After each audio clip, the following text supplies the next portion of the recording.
Alright, we are live for Washington against Oregon State. Welcome to the stream, everybody.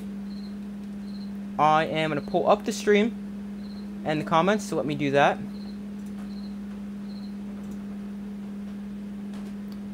But Oregon State and Washington tonight should be a good one.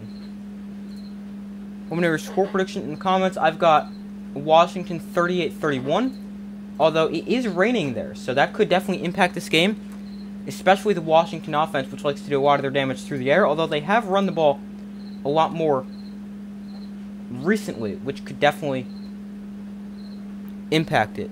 It's supposed to be raining the entire game, which could definitely impact Washington's passing offense. Also, if you guys can hear a cricket chirping, sorry, I'm not sure if you guys can or not.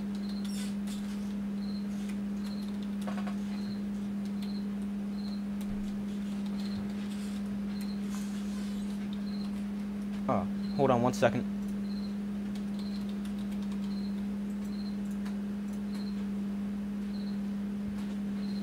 Hold on, let me get something correct. Give me 1 second.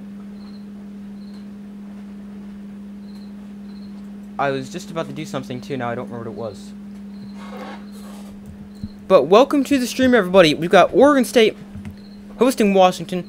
Washington has won 10 of the last 11 meetings in this series. This is the first matchup where both teams are ranked in the top 10 in the AP poll, and each of the past 3 meetings has been decided by 3 points or fewer. I think this game will be, 6 points or fewer. I think this game will be close as well.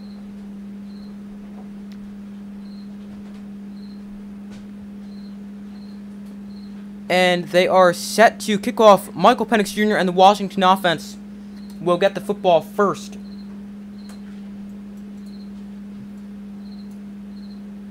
Michael Penix Jr., one of the front runners for the Heisman Trophy. He has been my Heisman pick for probably the entire season, aside from preseason where I did not make a Heisman pick. But we are underway as Oregon State kicks off. This is going to be fielded at the 5-yard line, and on the return, across the 20-yard line, makes a cut with space to the 30, breaks a tackle to the 36-yard line, and that is where Michael Penix Jr. and the Washington offense will take over. Michael Penix Jr., 353 passing yards a game, 28 touchdowns, 7 picks, and a 68% completion percentage. Hold on 1 second.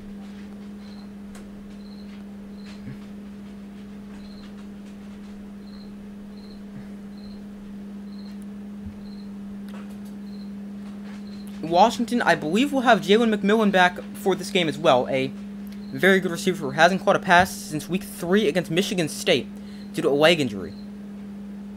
Penix is going to hand off to Dylan Johnson, makes one man miss. Johnson reverses the field. Johnson makes a cut. Dylan Johnson with a good run there of 4. Was a lot more running than just to gain 4 yards. Michael Penix Jr. gets downfield to throw a block. Jalen McMillan, he is back for this game. Again, if you guys can hear a cricket chirping, sorry about that. Nothing I can do about that, but hopefully it stops. Penix tosses it to Johnson to the short side of the field. Johnson is going to, again, pick up about 4 yards, and that's going to bring up a 3rd and 2 here for this Washington offense. An early 3rd down. So far, results in the poll, everyone said Washington. Make sure to vote if you guys have not already done so.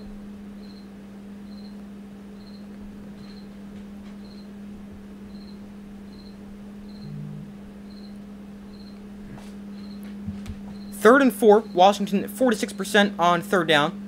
That is quite good. This is actually 3rd and 2. I don't know what they have. Maybe it's 3rd and 4. I really don't know, because the marker they have on the field is incorrect. Penix off play action. It is 3rd and 4. Zips one complete to the tight end Jack Westover, and across midfield. Washington's already got it inside Oregon State territory to the 48-yard line.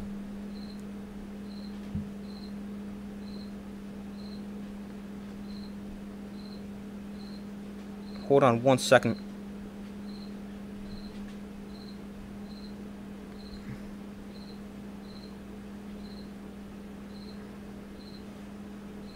Here's a 1st and 10 from the 48-yard line. Penix in shotgun. Tight end in motion. Penix Off play action. Looks to throw. He's got time. Penix throws down the field. Caught by Odunze. First big play of the day for Washington. Down to the 23-yard line. Something you see a lot in the Washington offense. They take shots down the field. This one to one of the best receivers in the country in Romo Odunze. And a big play there for Washington through the air.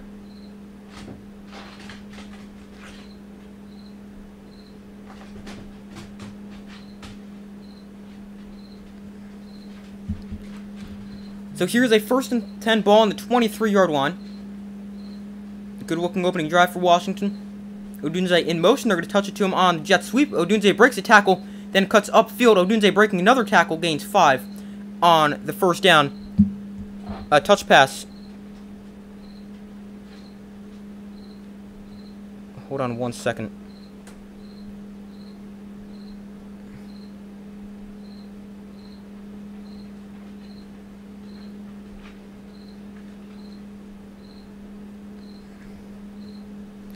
So 1st and 10 at the 18. Here they will hand off to Dylan Johnson. Johnson going to gain about 2 on the first down carry. Not much space to run. This is a good Oregon State defense. But I just don't know if anyone is able to stop this Washington offense. Even a good defense like Oregon State. My thinking, if Utah or Oregon can't do it, both teams with very good defenses, I don't know if anyone can. Maybe the only team that can stop them is Georgia. But 3rd and 3 here for Washington. From the 16-yard line, Penix in shotgun. Sorry about the barking dog.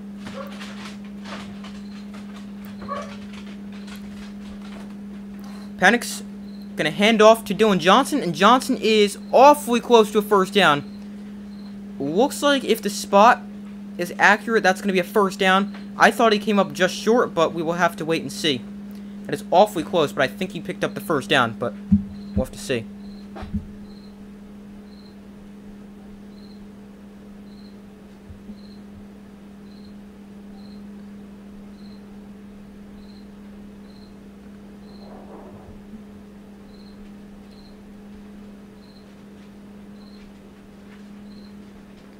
They do give him a first down. 1st and 10 Washington with 10:38 to go in the first quarter. Penix going to hand off up the middle again to Dylan Johnson. This time Johnson, not much space to run, only a yard. And that'll bring up a 2nd and 9. See Washington running the football on this opening drive. It's definitely going to need to be a strength for them tonight in the rain at Oregon State. Here's a 2nd and 9 from the 12. First down is inside at the 3-yard line. Penix in shotgun. Off play action. Penix throws the outside. That is incomplete through the hands of McMillan. And incomplete. That could be an issue in the rain.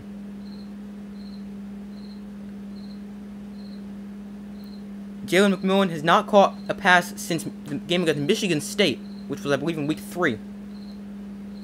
He's been battling a leg injury. But he is another extremely good receiver for Washington.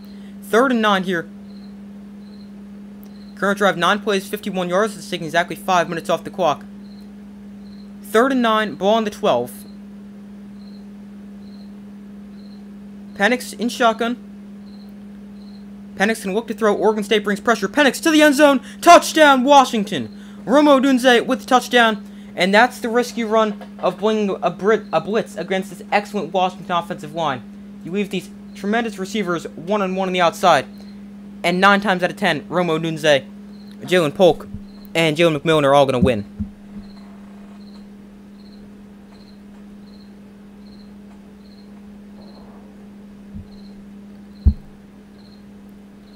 So, Washington strikes first. 10 plays, 63 yards. 5:05 off the clock.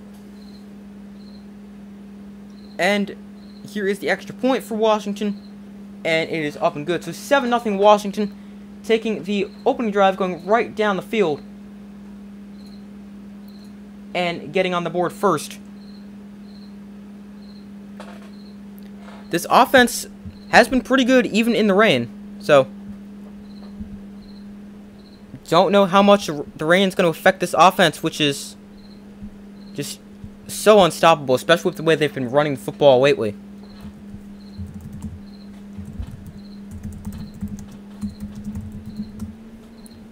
Let me pull up the roster for each team real quick, in case there's a player I don't know.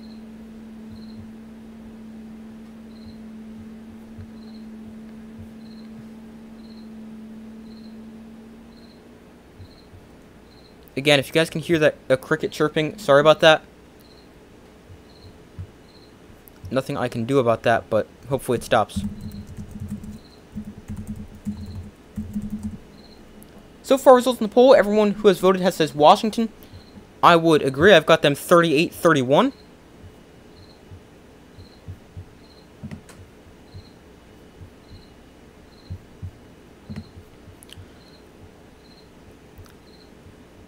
That was a 10-play, 63-yard drive for Washington that took 5:05 off the clock, ended in a 12-yard touchdown pass from Michael Penix Jr. to Rome Odunze, and on that drive, 51 of the 63 yards through the air, and just one incompletion on a pass that really should have been caught. So the weather doesn't seem to be an issue for Washington so far. I also put a poll out in the community tab of my channel. You guys make sure to vote, to look for polls, updates, anything like that. I said, who do you think will win this college football game? And 67% of you guys said Washington, 33% said Oregon State, which is actually the exact number it is. The poll right now.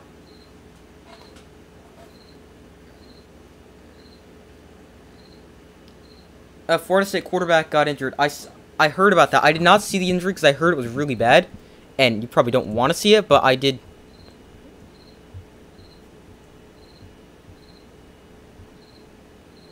I did not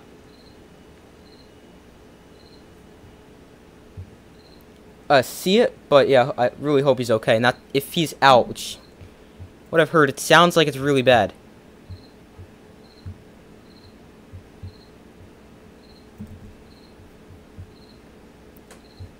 Then that's going to be really bad for Florida State. But hopefully he can get speedy recovery.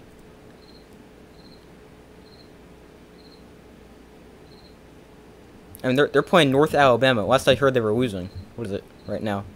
13-3. They're going to really have to rely on that run game with Trey Benson.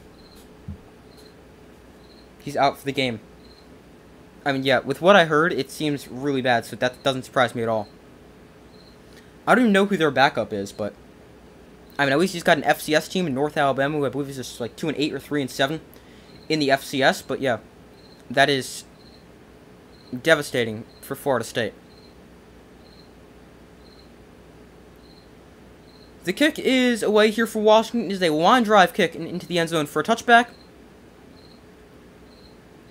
And DJ Uyunglele, the Clemson transfer, will come onto the field.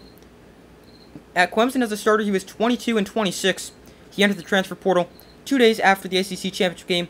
Is now at Oregon State. Is 8-2 as a starter. 26 total touchdowns, 4 picks this season. And DJ Uyunglele in a Oregon State offense has a tough task against, or trying to keep up with a insane Washington offense. Now the Washington defense can be a little concerning at times. We'll have to see how they fare against the offense that scores 37.9 points a game this week. They hand off running right, and a pickup of 4 there on first down. That is Damian Martinez, has over 1,000 yards on the season, and is coming off a really, really good game against Cal. In fact, or was it Cal? I think it was Cal. But anyway, whoever it was, Oregon State scored 66 points last week. So at least their offense is looking good, and they will definitely need another very good offensive game this week. Here's a 2nd and 6. Quick throw to the outside, incomplete. A low throw. Washington doesn't have great defense. Yeah, they don't have a great defense, but their defense has gotten some big plays when needed. Like, they got the big 4th down stop against Oregon to win them the game. They got they shut out Utah last week. They I'm trying to think who else. They can make big plays when they need to, but their defense overall as a whole isn't amazing. Here's a 3rd and 6 from the 29. We got some early movement. Looks like Oregon State's got a free play. They do. Uyunglele throws downfield. That is incomplete. Right past his intended target. But this is going to be a free play, so that'll give him a free 5 yards anyway. As a Washington defender came across early. That is on number 8. That's Braylon Trice. Very good edge rusher for Washington.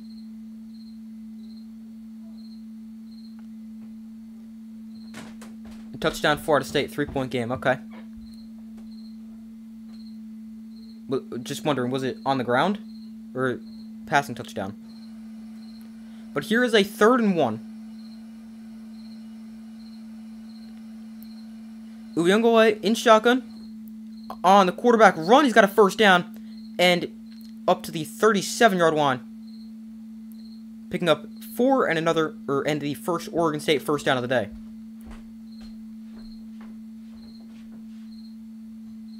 He's a very good runner.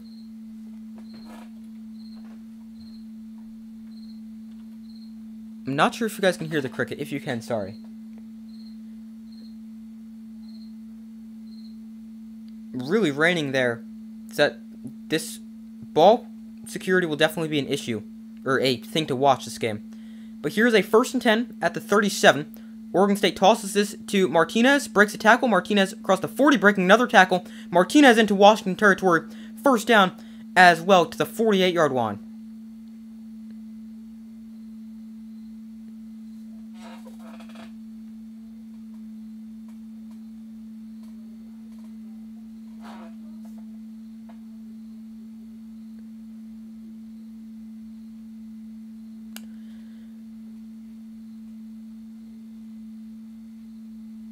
Apparently, a Washington linebacker who's a big player in their defense is injured. I'm not going to try to say his name because I will probably say that terribly. Uyunglele to throw. He's got time. Throws down the field to the outside. That is knocked away. Nice play made there defensively by Muhammad, and that is going to bring up a 2nd and 10.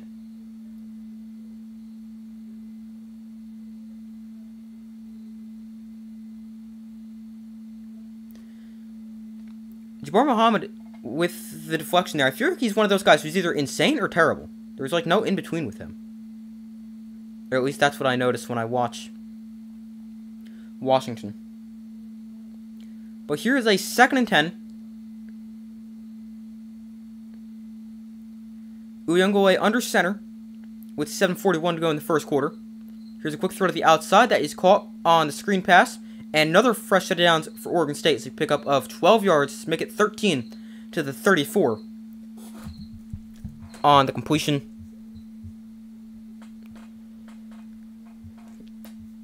To Josiah Irish. And a 1st down for Oregon State.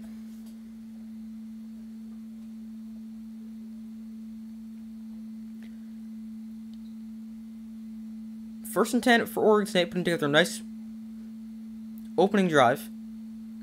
They go under center from the Washington 34. Martinez is the back line to about 7 yards behind, make it 8 yards actually, behind the line of scrimmage. Here they hand this off on the jet sweep. Going to turn the corner, got some blockers ahead of him, and another 1st down for the Beavers. Number 2 with the carry there. I don't know this Oregon State receiving core or team overall that well, so I'm going to have to check quite frequently. That is Anthony Gold. Receiver from Kansas. Very small guy, just 5'8". But here's another fresh set of downs for Oregon State.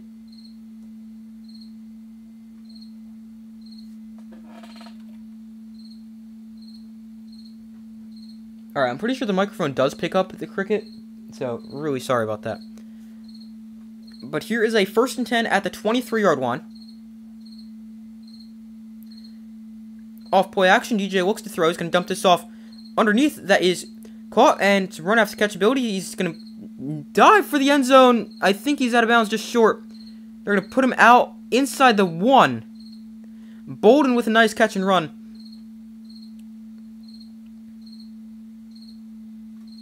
And let's see. Where is he out? But that was a nice play by Oregon State right there. And as I said, I don't know these Oregon State receivers that well. That was Silas Bolden. Another small receiver. Here's a first down run that doesn't do much, getting it to the 3-yard line. That brings up a 2nd and goal here. Washington has allowed a touchdown on 16 of their 18 goal-to-go drives this season. And I believe both of those times they got a stop may have been against Oregon. 9-play, 72-yard drive so far for the Beavers. Uyunglele hands off to Martinez, running right. Martinez makes a cut, and he's in for an Oregon State touchdown. Nice response drive there from Oregon State's offense. And a touchdown for Damian Martinez. Runs it in from 3 yards out. Oop, I said 3, so I typed a 3. And we are an extra point away from a tie game as both teams go right down the field on their opening drive.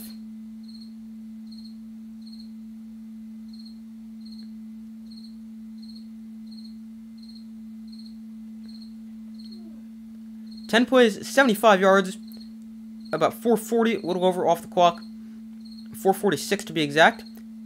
And the extra point is good to make it a 7-7 ball game. So both teams with touchdowns on their first drive. And for Damian Martinez, he went 4 carries, 28 yards, and a touchdown, which gives him 8 touchdowns on the season. And he had 1,024 rushing yards coming into this week's game. While they're at commercial, let's see if there's any other notable scores from around the country. Florida State, North Alabama is 13-10. Florida State still trails.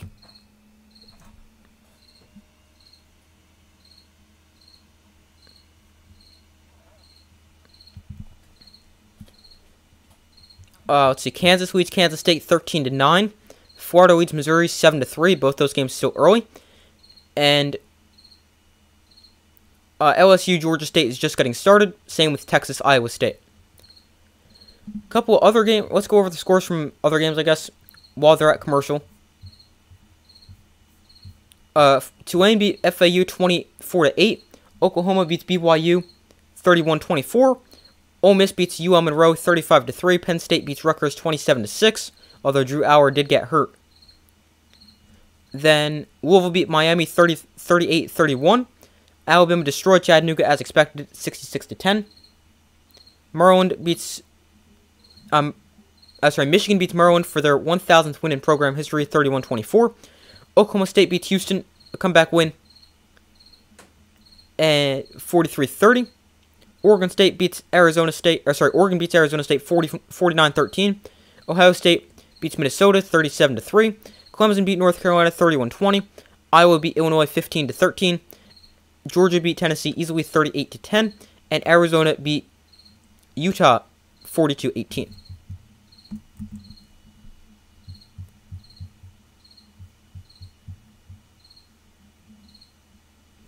But waiting for them to come back from commercial break here after both teams' touchdowns on the opening drive.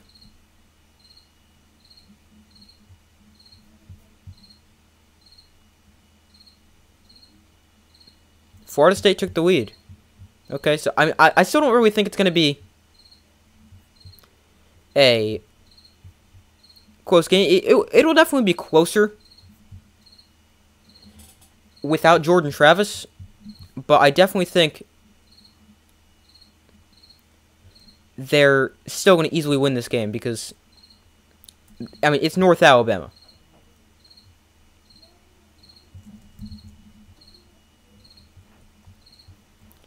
But, I mean, it'll definitely be a little bit closer without Jordan Travis. Let's see, how did they score? Let me check while they're just getting back. Oh, clicked on an ad instead of the game. Hold on 1 second. Rushing touchdown, okay. And the other touchdown was also on the ground with Trey Benson. I would expect that to happen quite a bit before I say doing their damage on the ground. So far, results on the poll tied up at 50-50. Make sure to vote if you guys have not already done so.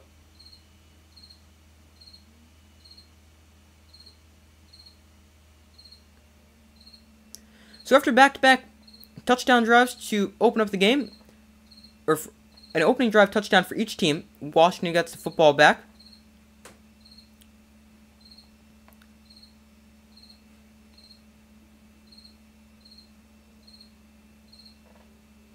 Oh, this one was off a turnover for Florida State. I see it here. They're showing it right now. You have to Trey Benson.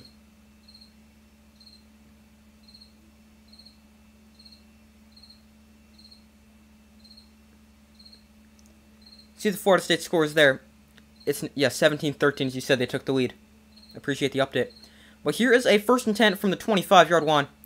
Penix going to start off in shotgun. Johnson the back line to his left. Off play action. Penix, plenty of time. Throws to the outside. That is incomplete, a little high. And off the hands of Jalen Polk, the intended target.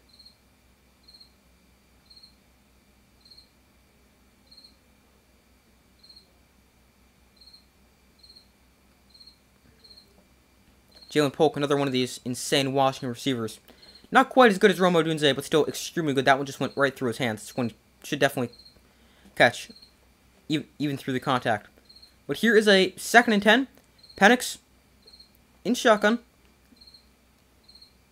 Off play action. Penix, quick throw to the outside. This one, again, intended for Polk and knocked away.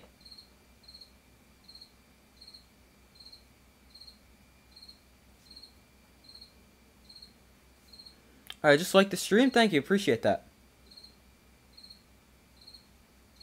Thank you very much. This throw was behind Jalen Polk. You got to put that more to the outside of the field. And that one's understandably incomplete. But here's a 3rd and 10 for Washington. 3 of 3 on 3rd down so far. Let's see if they're able to stay perfect on 3rd down. 3rd and 10 here for Washington at their own 25. Oregon State drops out of the blitz and plays coverage. A 4-man rush. Penix with all day to throw. Penix steps up in the pocket and throws high, incomplete, again looking for Jalen Polk.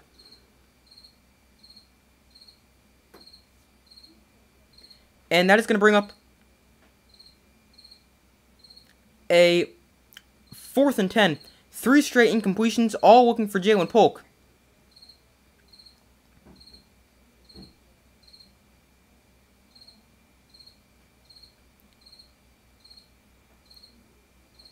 That was not the greatest throw from Penix. A bit too tall. But they punted away. And a fair catch called for at the 33-yard line. And that is where DJ Uyunglele and the the Oregon State offense will take over, with the game still tied at 7. Now you see a 3 and out there for Washington, which you would think is unusual with how good their offense is. But you'll actually see 1 to 2 3 and outs per game. I mean, it's actually insane how often they go 3 and out with how good their offense is. They don't go 3 and out every drive, but for an offense this good, they will go 3 and out a couple times a game. Like, I'm looking through their drives right now. They actually started the season off with a 3 and out against Boise State. They do go 3 and out, but that doesn't really affect their offense. Like, they'll go 3 and out against anybody just because of a couple incompletions like you see there. But still an insane Washington offense.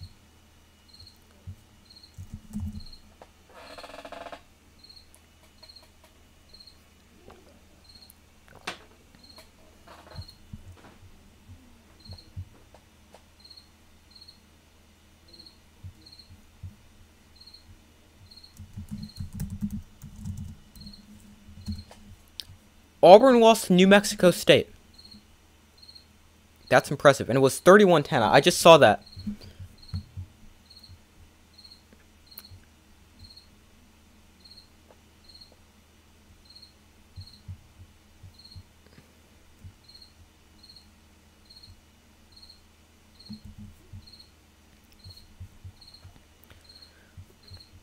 Let's see if there's any other updated scores around the country while we wait for them to come back from commercial. So far, results in the poll is 50-50. Make sure to vote if you guys have not already done so. Kansas and Kansas State still 13-9. And Georgia State is taking the early lead over LSU. 7-0. That's only 4 minutes in. Really 3. I don't really think they'll lead for that much. A lot of SEC teams play very easy games this week. Or at least what should be a very easy game. You'll see a lot of teams play an FCS school or a just bad team early in the year. Not for some teams. Like you have New Mexico State and Auburn. That should be an easy game for Auburn, yet they found a way to lose. Texas A&M played Abilene Christian. Southern Miss against Mississippi State. UL Monroe against Ole Miss. Chattanooga and Alabama. Georgia State and LSU. And Florida International and Arkansas are all the easy games in the SEC. Now, I know there is some good games like Florida, Missouri, Kentucky, South Carolina, Georgia, Tennessee. But most of the games in the SEC this week were those easy games you would typically see in the beginning of the season.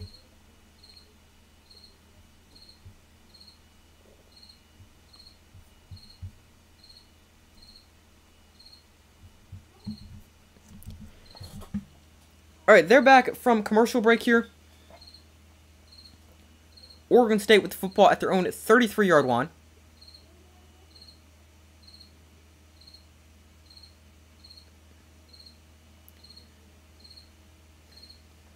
So it's actually the 34-yard line. DJ under center. He's going to hand off up the middle to Martinez. He's going to spin around the defender, but get taken down after gaining only 2 yards. Not much space on the carry there as he bounces it outside.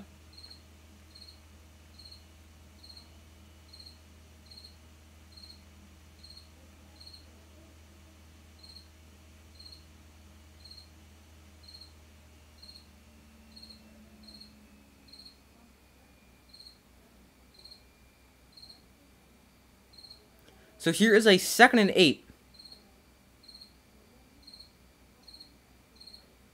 Again, they go to the ground. And nice spin move by Martinez. Martinez into the secondary with a run of about 14 yards there on 2nd down. This is a really good Oregon State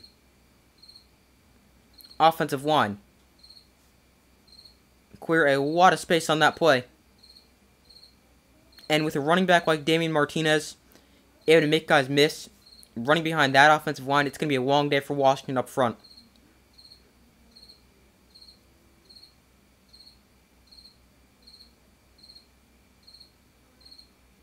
Now we have an injured Washington player down on the field.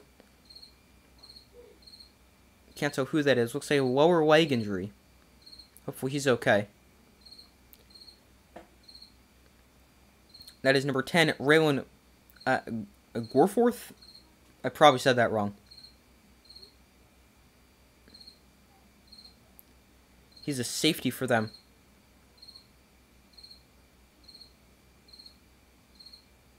So hopefully he's okay.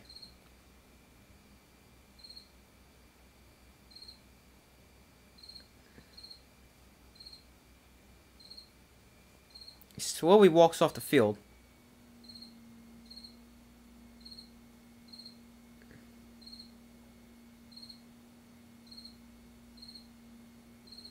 So hopefully he's okay. Well, here is a 1st and 10 for the Beavers at their own 47-yard line. Uyungale in shotgun. Martinez the back line up to his left.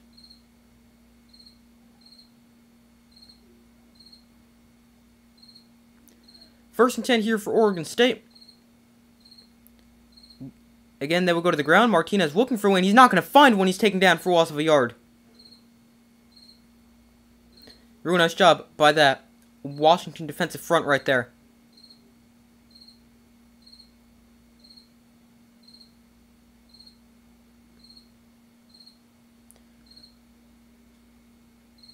Great job rounding the football there. Here's a 2nd and 10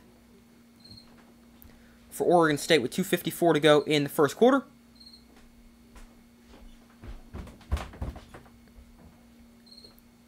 It's actually 2nd and 11. DJ under center.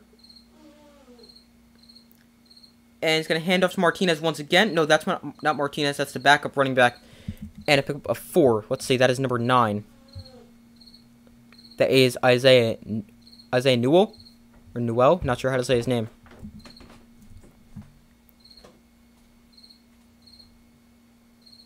But here is a 3rd and 7. Washington defense forces a 3rd and long.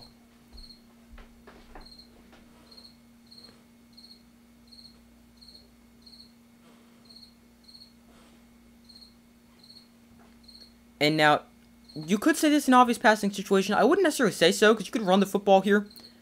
And it is a run, a quarterback run. DJ on the keeper gets it to the 39-yard line. And a first down. There's a flag down on the field. So let's see what this is going to be. This is back near the line of scrimmage. It is holding, and it will come back. So a good game, but it is called back. It's on the center for for Oregon State. And that's going to back them up to a 3rd and 17. But what I was saying is this couldn't be an obvious passing situation because you can run the ball like we saw there. You could run the football and then go for it on 4th down because of where you are on the field. Here's a 3rd and 17. Probably not going to see anything too risky here. Probably just going to see like a screen pass or draw, something like that. So a 3rd and long. I mean, they could throw the ball down the field, but we'll have to see. 3rd and 17 from their own 40. DJ looks to throw. He's got plenty of time. Throws. That is incomplete. Almost intercepted. Nearly caught, but ends up incomplete, and it brings up a 4th and 17. So both teams will punt on their second drive.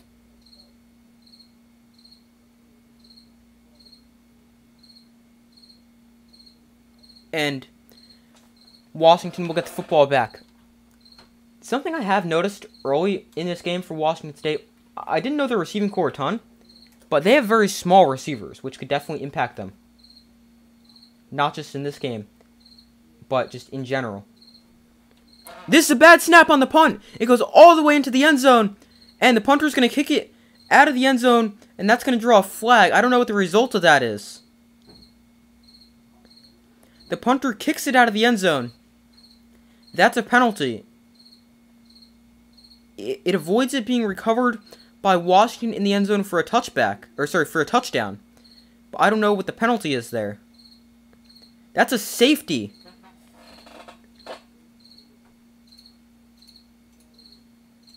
So, by rule, that is a safety for Washington.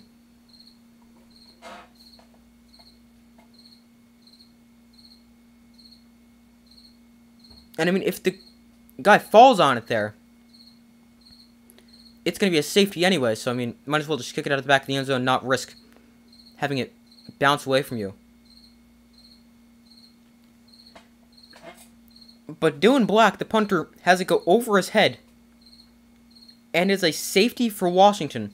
So 9-7, Washington will get the football as well. After the safety by rule.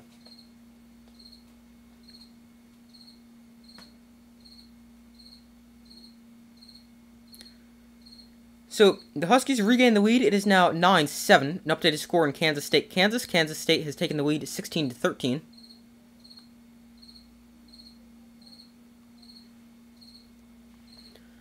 So, from the 20, Oregon State will kick off following the safety. Because of the penalty as well. And this is a big kick, driving them back to the 12-yard line on the return for Washington. And they will start at their own 32-yard line, which is similar field position to where they started their first drive where they scored a touchdown.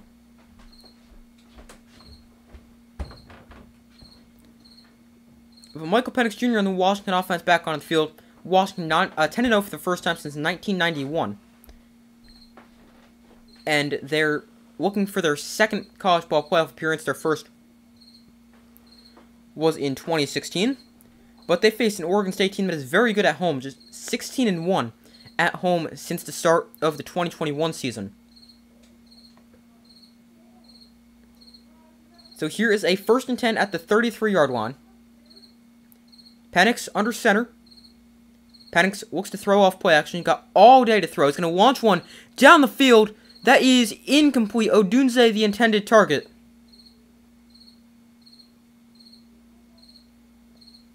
But a little bit overthrown. And that's a 2nd and 10. For Washington.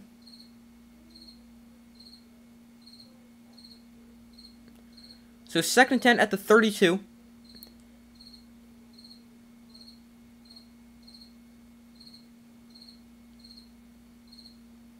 Michael Penix, 4 straight incompletions. Here is a 2nd and 10. Penix will look to throw once again. Penix with time. Zips one over the middle. That is almost intercepted. Penix and the tight end not on the same page. Tight end breaks outside. The throw was inside. And that should have been picked off.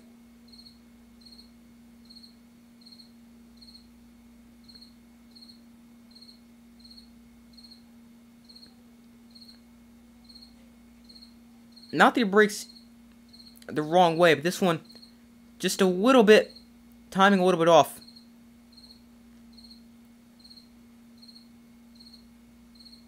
Here's a 3rd and 10, back-to-back 3rd and longs here for Washington. Oregon State shows pressure. They drop out again, 4-man rush. Penix pressured, steps up in the pocket. Penix going to run for it. Penix on the scramble, stiff arms the guy. Penix picks up the 1st down with his legs to the 43-yard line. An 11-yard scramble there for Michael Penix Jr. Not the runner he once was, but still a very good job extending the play with his legs on one of the rare times he gets pressured behind an outstanding offensive line. So 1st and 10 here. Extends the drive for Washington. 1st and 10 at the 43. Penix in shotgun.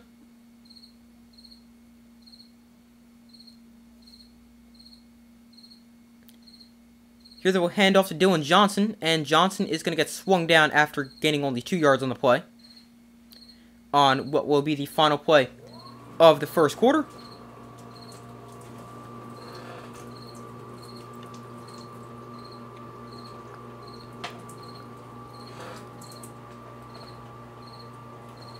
So we head to the 4th quarter, 9-7, Washington leads Oregon State, thanks to the safety on the bad snap of the punt.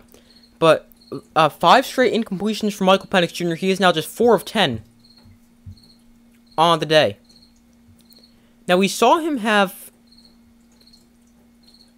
not the greatest completion percentage last week, just 57%, which was his lowest on the season. No, sorry, that was his 2nd lowest on the season. The previous low was against Stanford, but that was because it was a very windy game. This one in the rain could definitely impact it as well. But the Washington offense is still able to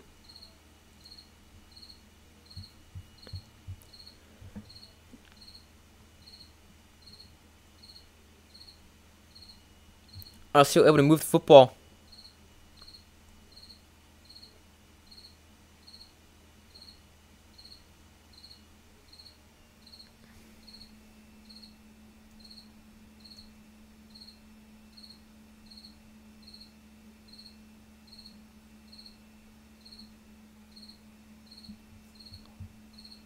Hold on 1 second.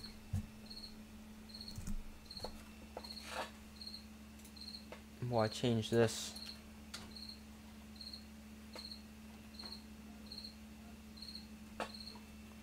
So far, results in the poll 50-50. Make sure to vote if you guys have not already done so.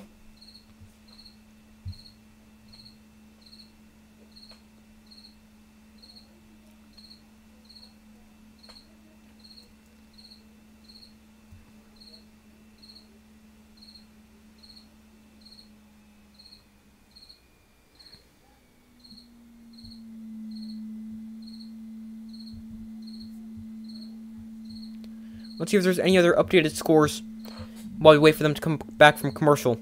Florida State has extended their lead 24-13. over North Alabama at halftime.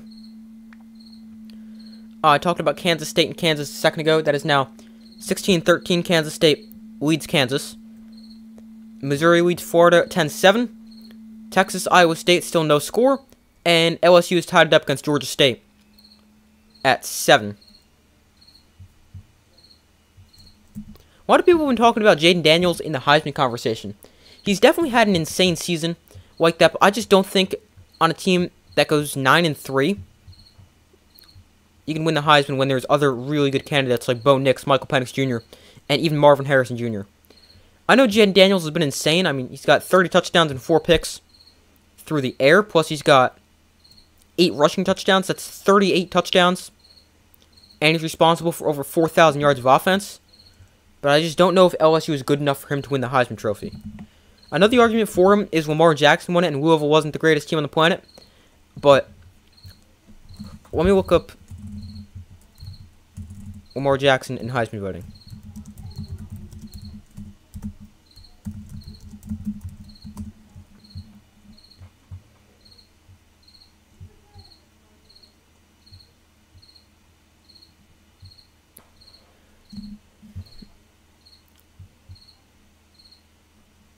But he was responsible for nearly 5,000 yards of offense. He had 51 total touchdowns. So, I mean, he put up insane numbers. And I'm not saying Jaden Daniels isn't putting up insane numbers, but I just think it's going to be a little too hard for Jaden Daniels to win the Heisman Trophy on a 9-3 LSU team where there's plenty of other very good candidates for the Heisman Trophy.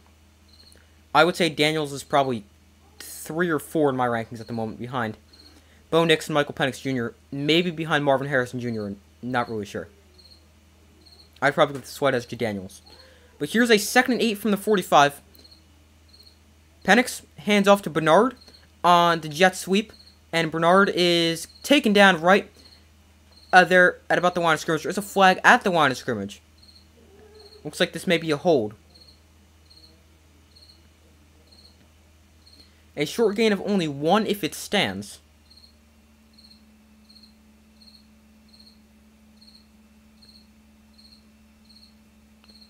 It is holding on Washington. The one thing with Washington, they're very good offensively, but they're pretty undisciplined. They have a lot of penalties called against them per game.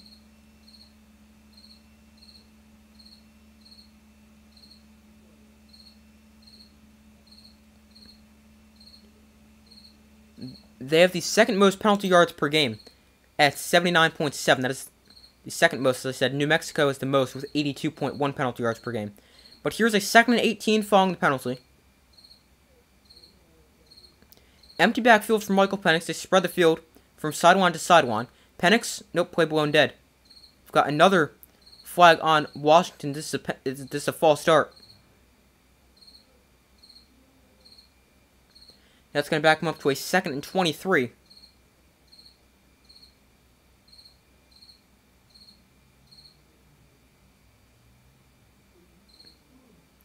.72 the center. Early movement there. Again, they go empty backfield for Penix and spread the field. Washington has 3 penalties for 20 yards. Penix looks to throw. Throws down the field. That is deflected and incomplete. That brings up a 3rd and 23 here. That is a 6th consecutive incompletion for Michael Penix Jr.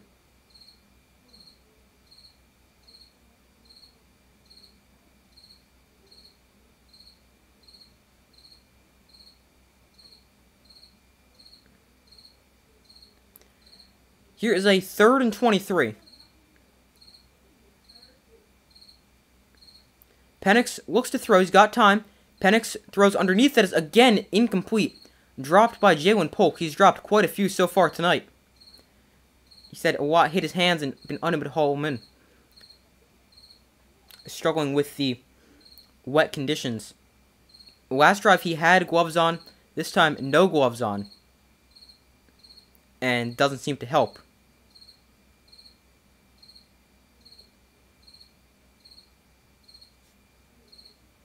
This one's one he's got to catch. This one just goes right through his hands. But here's a 4th and 23. Washington sends on the punt unit for the second straight series. A low snap, and this one is shanked. It barely makes it past the first down marker, but it's going to take a Washington hop down to about the 27-yard line. So it doesn't end up being completely terrible, but still not good there for Washington. Between all the penalties, the drops, and then a bad punt. It started off with a low snap that bounced to the punter. And ends up going off the side of his foot.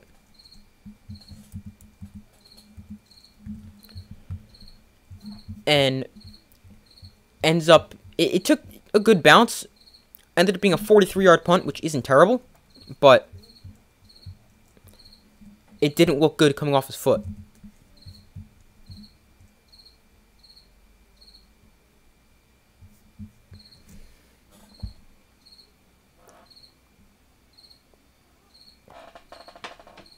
So Oregon State will take over with pretty good field position, or actually solid starting field position. I thought it was a little bit worse. It was at the 27.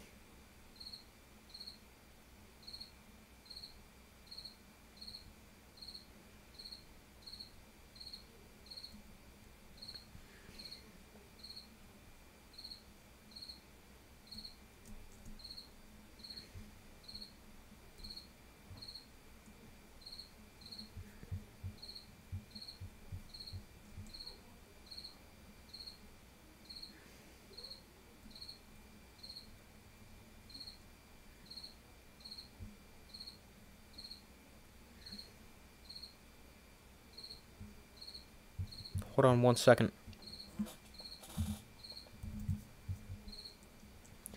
Again, if you guys can hear cricket chirping, very sorry about that.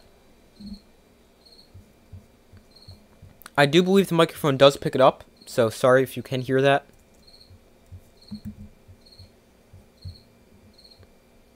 Look and see if there's any updated scores. Doesn't appear to be so at all. Although it does appear as Kansas State may score. They've got a 3rd and goal with 30 seconds before the half ends. So that one may be changing soon.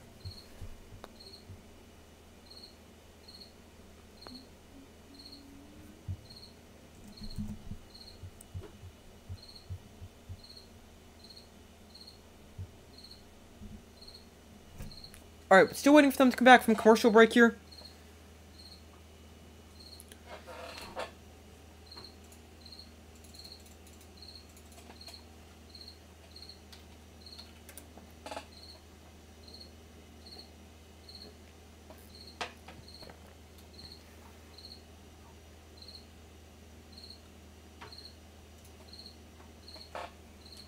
Alright, now they're back from commercial.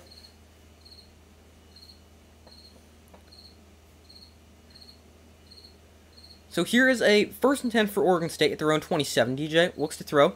Throws to the outside. That is caught for a gain of about 6 by Bolden. Actually, that wasn't DJ. That was Aiden Childs.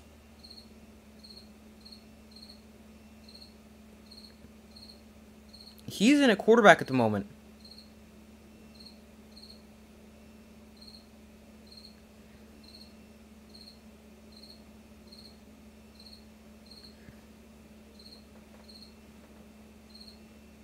He's a very good dual threat quarterback. Here's a 2nd and 5.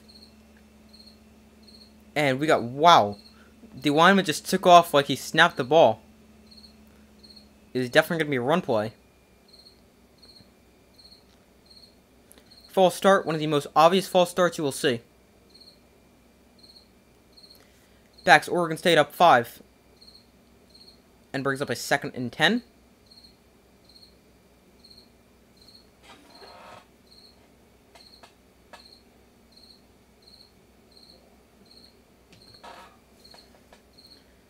So here is a 2nd and 10. Look to throw underneath. That is incomplete, deflected at the line of scrimmage.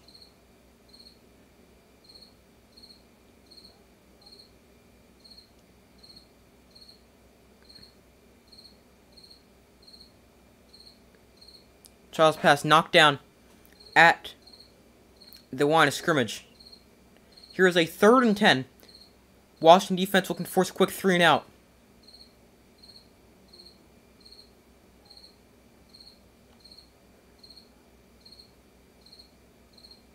Washington shows blitz.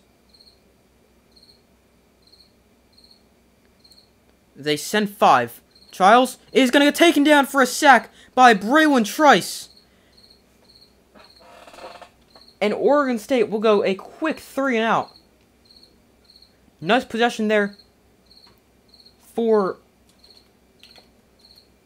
the Washington defense.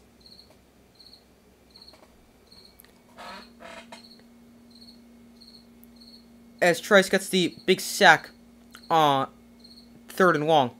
What happened to DJ? I'm not sure. They didn't say anything. Maybe they just wanted to give this guy a series to see if he can do anything, but I'm not sure. I haven't heard of any injury or anything like that. I will let you know if I do here. Here is a punt that will be fielded on multiple bounces, and on the return by Bernard, he is going to tight rope the sideline, get taken down at the 49. No, he's actually stepped out at the 46. Never mind.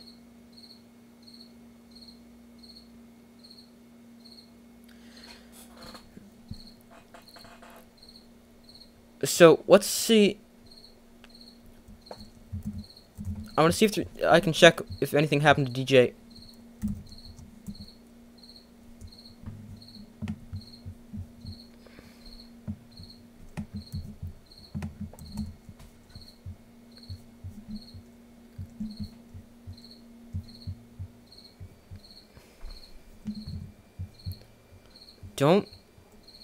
I don't think it's an injury or anything like that, but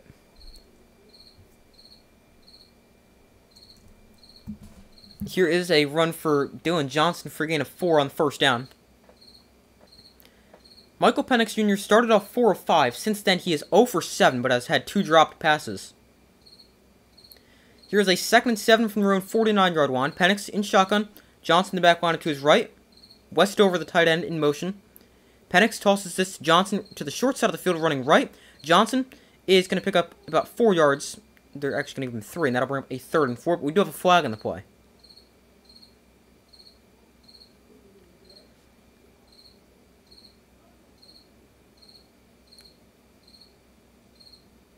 So while we wait for the call, Washington leads 9-7 with 11:54 to go in the 1st half.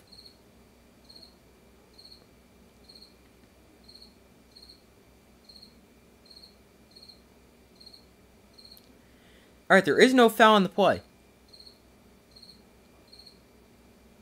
It would have been for a low block. But there is no foul, and it is a 3rd and 4 so the play stands. Washington 4 of 6 on 3rd downs. They started off 3 of 3 on 3rd down. 3rd and 4 for Washington. Penix in shotgun. Johnson in the back line to his right. Westover, the tight end, in motion. Here they're going to run the football. Delayed give to Johnson. Johnson up the middle. Dylan Johnson in a foot race to the end zone. Johnson fumbles the football. And it is recovered by Oregon State at the 5-yard line. What a costly fumble there. As he's going to be just short of the end zone. Johnson has it knocked out. And Oregon State recovers. What a huge play by the Oregon State defense. As they're about to get beat for maybe a touchdown. A great run from Dylan Johnson. But he has it knocked out at the 8-yard line and is recovered at the 7. Ball security is going to be an issue here in these wet conditions.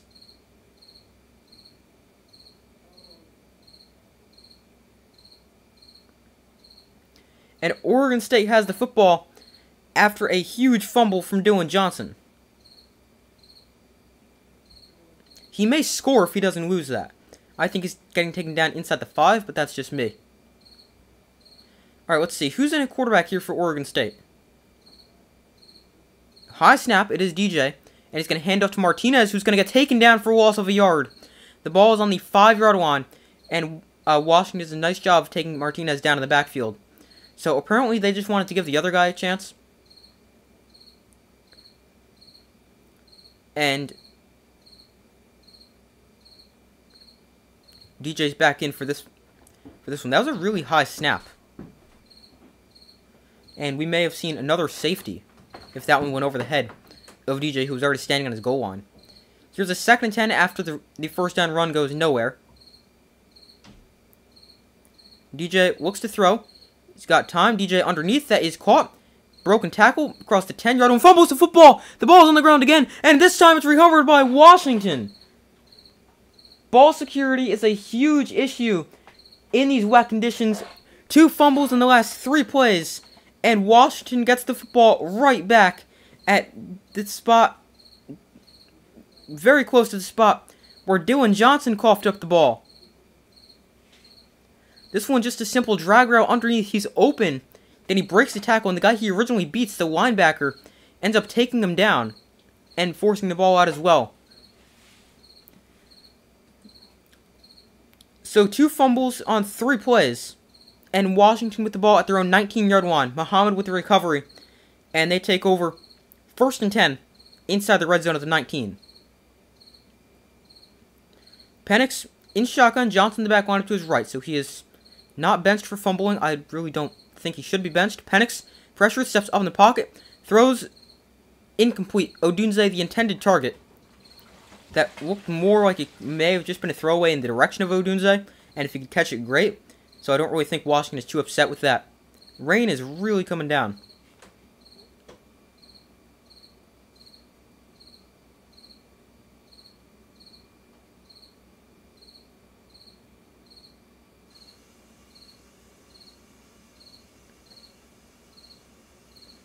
So here is a 2nd and 10 at the 19. Jalen Polk in motion. He's now got gloves back on his hands. Penix going to hand off to Johnson on the delayed give. Johnson taken down for a loss of 1 on the play to the 20. That's going to bring up a 3rd and 11.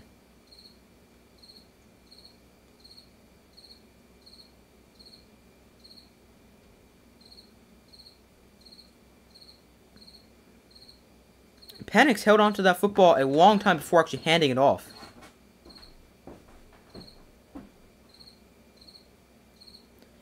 Michael Penix Jr. just 4 of 13 passing for 51 yards and a touchdown. He also got 1 carry for 11 yards. A 3rd and 11. Empty backfield for Penix on 3rd and long. He looks to throw. Just a 3-man rush for the Beavers. Penix to the end zone. Incomplete. That should be interference, and it is. Looking for Odunze in the end zone. Early contact as Penix was trying to go back shoulder.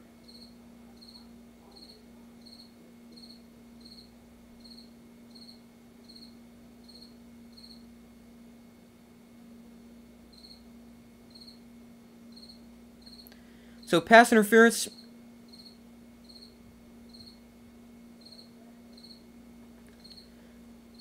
Looking for Odunze in the end zone. 15-yard penalty, automatic 1st down. That will set Washington up at the 5-yard line.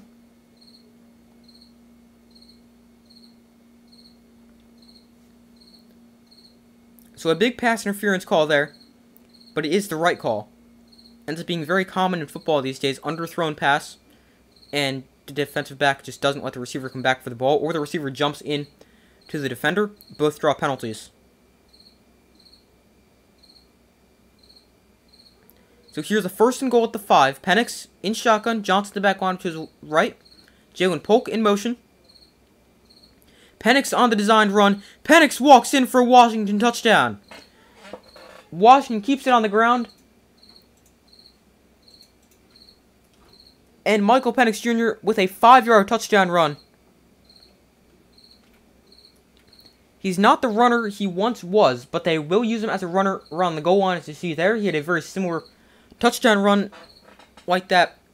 Instead of running to the left side, he had that against Utah last week. This one, almost the exact same play. They get Dylan Johnson as the lead blocker. Pull a couple linemen as well. And Penix with the touchdown. And here is the extra point to make it a 9-point game. And the extra point is good. So 16-7, Washington leads Oregon State. 2 fumbles in 3 plays. And then Washington takes advantage, being gifted the ball inside the red zone. And scores a touchdown off it.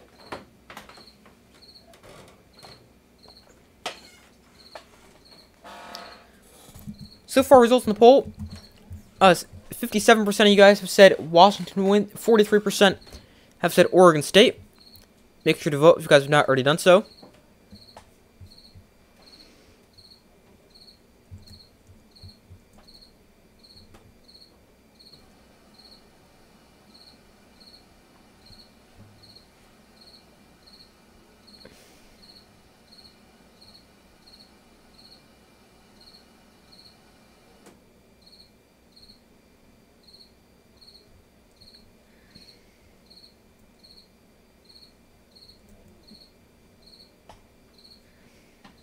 Hold on 1 second.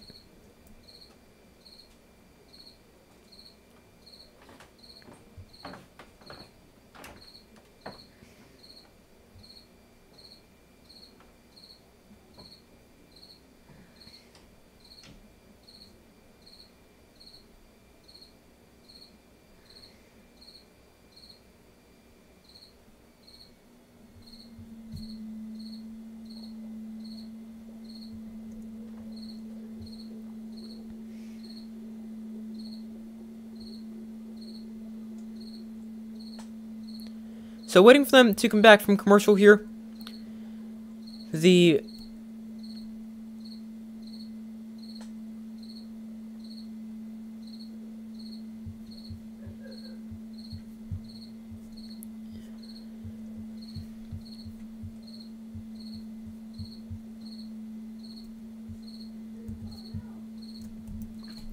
Alright, so still waiting for them to come back from commercial. Let's see if there's any updated scores from around the country.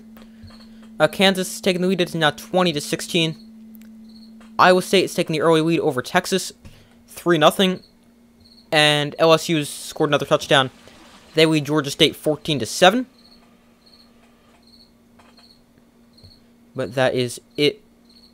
Florida State and North Alabama still 24-13 Florida State. And Missouri, Florida, it's still 10-7 Missouri.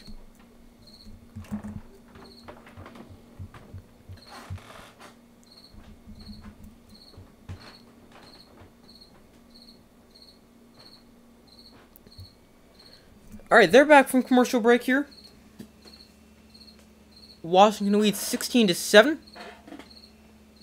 And capitalizes off the touchdown. Or off the turnover. Washington has their second 10-0 start in program history this season. The other was in 1991 where they won the national championship. This is the Washington team I think is one of the best in the country and definitely has a chance to win the national championship.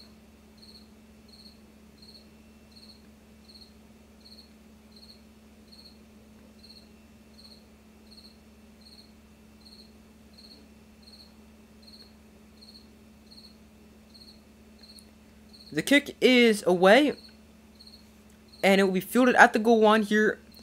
Bolden on the return. Bolden crosses the 10-yard line, across the 20. Bolden is taken down at the 29, and that is where Oregon State will take over at their own 25-yard line.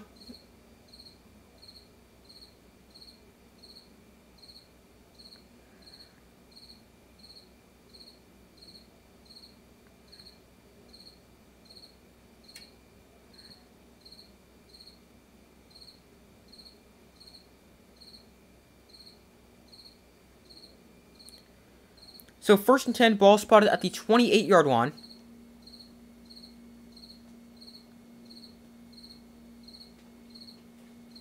DJ in there at quarterback. Under center, Martinez the back one, about 7 yards back. Here is the handoff to Martinez. Martinez makes a cut. Martinez into the secondary. He runs somebody over. Martinez taken down to the 48.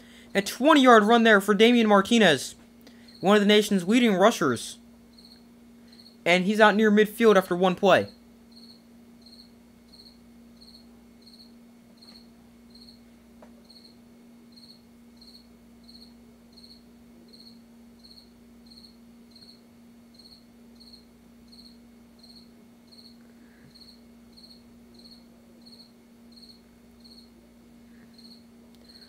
So from the 48, another free play for Oregon State. DJ launches down the field. Incomplete.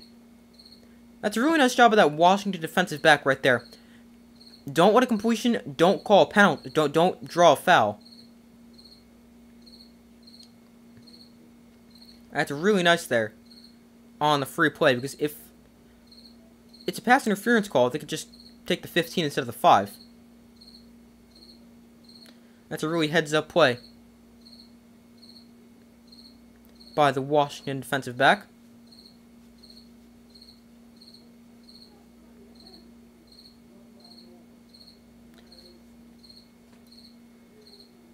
Under center here from the 47 of Washington. Here they hand off Martinez, and he's going to gain 4, taking down a yard short of the first down marker.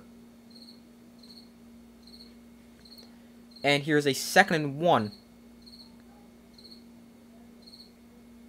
for Oregon State. Did you see Washington State upset against overrated Colorado? I didn't see the game, but I heard about it. That was insane. 56-14 last night. That was, yeah, I did hear about that. But yeah, Colorado was massively overrated. But then so was Washington State. They were supposed to be a good team after the first couple weeks. Here's the gift to Martinez up the middle. He's breaking tackles, and Martinez to the 31-yard line.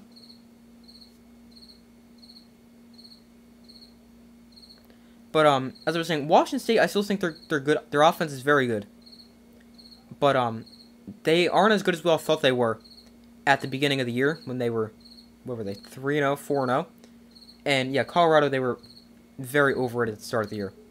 It's crazy to think that if those two teams played mid-September, it would be a top 25 matchup for both teams, and both teams would be undefeated. Here is a 1st and 10 for Oregon State at their own 32-yard line. Washington is claiming an Oregon State player moved early. No flag. DJ hands off to Martinez, cuts back inside. Martinez is going to pick up another Oregon State first down, getting it to the 21-yard line. And an 11-yard pickup there.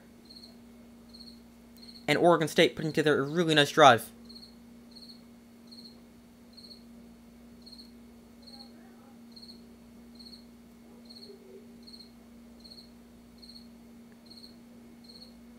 That was definitely a flinch by a Oregon State receiver that the refs missed there. Martinez, 4 carries, 4 to 6 yards today, or on this drive. 1st and 10 at the 21. DJ, off play action, rolls to his right. DJ, still looking downfield. Now he gets pressured and dumps it off to a tight end who's out of bounds after only gaining a yard. Looked like he was going to run that, or hold on to that ball as long as possible, until he either got pressured or saw an open receiver.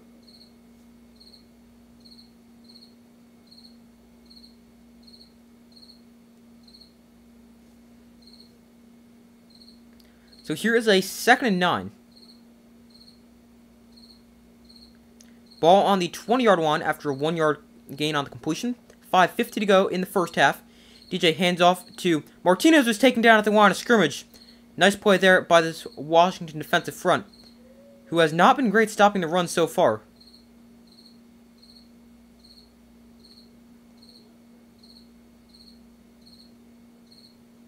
But they have had a couple of good plays against the run. Oh, sorry, that actually wasn't Martinez. That was number 1 for Oregon State. Deshaun Fenwick. But here's a 3rd and 9. This time they've got 2 running backs in the game on this 3rd and long. Oregon State 1 of 3 on 3rd down tonight. They average 43% conversion rate on the season. DJ did throw. He's got plenty of time. DJ going to take a shot to the end zone. Incomplete. Nice defensive play by Muhammad. And that brings up 4th and 9.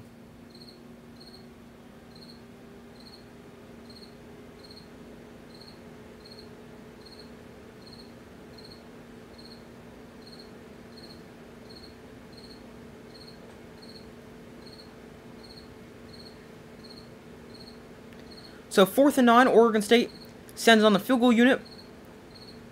Their kicker, 11 of 12 on the season, has made 7 straight. This is a 38-yard field goal, and that field goal is good. 16-10 after a good drive from Oregon State, but a good job to hold him to 3 by this Washington defense.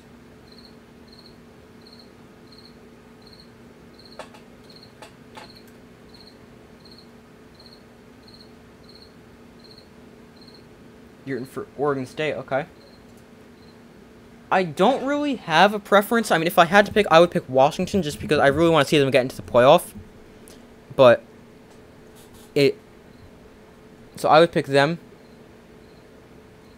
But I would not mind if Oregon State gets the win. Is it still cut off? Hold on 1 second. No, we're good right there. Okay. As an Ole Miss fan, you can't wait for the Egg Bowl. Yeah, that should be a good one. That's on Thanksgiving, right? That's Thursday?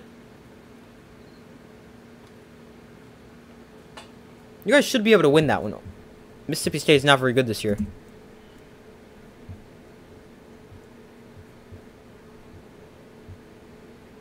Yeah, it is on Thanksgiving. Okay. Yeah, next week there's just going to be some great rivalry games between... Obviously, you've got Michigan and Ohio State. You've got the Apple Cup. Oregon State's going to be a good one. That's on Friday night. I'm considering streaming that game, but I'm not sure. The Iron Bowl, I mean, both those teams aren't really good, but that's still a big rivalry game. You've got... I'm looking through the schedule right now. You've got... let's see. You've got Florida State, and that's going to be interesting after seeing what happened to Jordan Travis today. Obviously, again, hopefully he's okay. You've got, I said the Apple Cup before. Georgia Tech shouldn't really be that close, but that's still next week. And a rivalry game, but next week should be fun.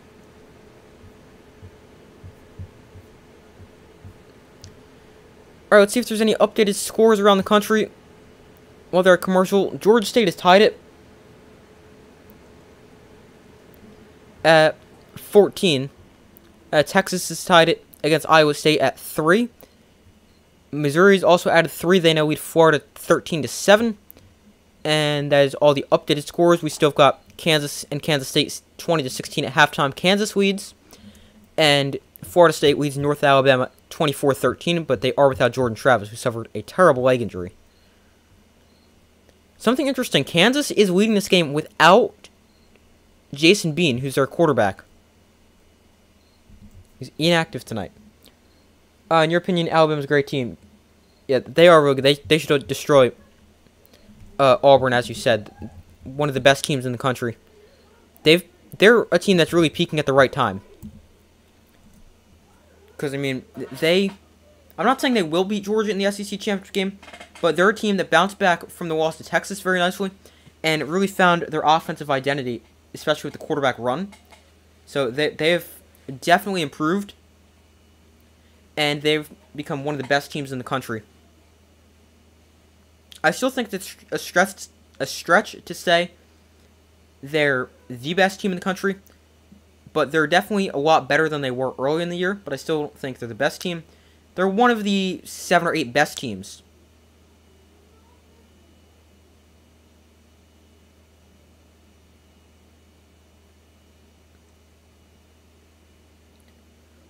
I would say if they get a rematch against Texas, they may beat them right now. But I think, at best, they're the 7th best team in the country at the moment. Well, maybe 6th if Florida State is without Jordan Travis, which it definitely seems like he will be. But I still think Ohio State, Michigan, Georgia, Washington, and Oregon are all better than Alabama.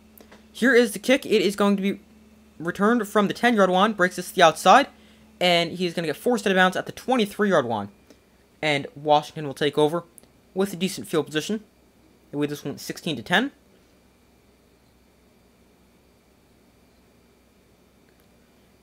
Our trivia question of the day: who is the last quarterback to have 10-win seasons with 2 different Power 5 teams? So not a team with 2 different quarterbacks, a quarterback with 2 different teams. And back-to-back. Let's see. Oregon State has a chance with DJ because they won over 10 last week when DJ was at Clemson. But here's a first and 10 for the 24. Penix looks to throw. He's got 7 straight incompletions. He was going to launch one down the field. Double coverage, overthrown, incomplete. Jalen Polk, the intended target. Penix was pressured on the throw.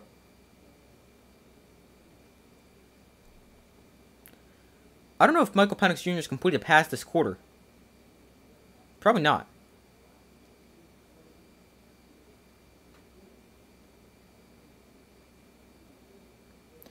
Michael Penix, 9 straight incompletions. He started off 4 for 5. Since then, he hasn't completed a pass. He hasn't completed a pass since their first drive. So here is a 2nd and 10 from the 24. Giles Jackson in motion. Here he hands off to Dylan Johnson. Johnson up the middle. Dylan Johnson with a nice physical run, gains 11. And a fresh set of downs for Washington. Washington has gotten the run game going over the last couple weeks, and that has really just added another element to their offense, which they're going to really need to rely on this week in these very wet conditions, which is going to make it hard to throw the ball and also catch the balls. We've seen numerous drops by Washington receivers. Johnson up to 11 carries ready for over 70 yards. He had a fumble too. Penix off play action, throws to the outside, finally a completion. Here's to the tight end Westover, who gains 11. And another first down.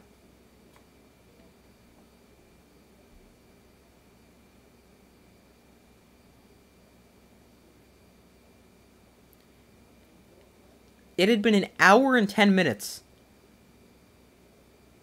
since Michael Penix Jr. had a completion. That is insane. An hour and 10 minutes, that's insane.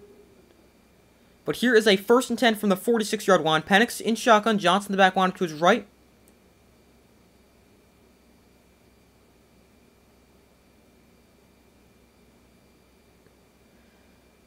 So 1st and 10, 3.5 minutes to go in the first half. Penix, plenty of times. Again, he's going to launch downfield. And this one is incomplete, in and out of the hands of Jalen McMillan.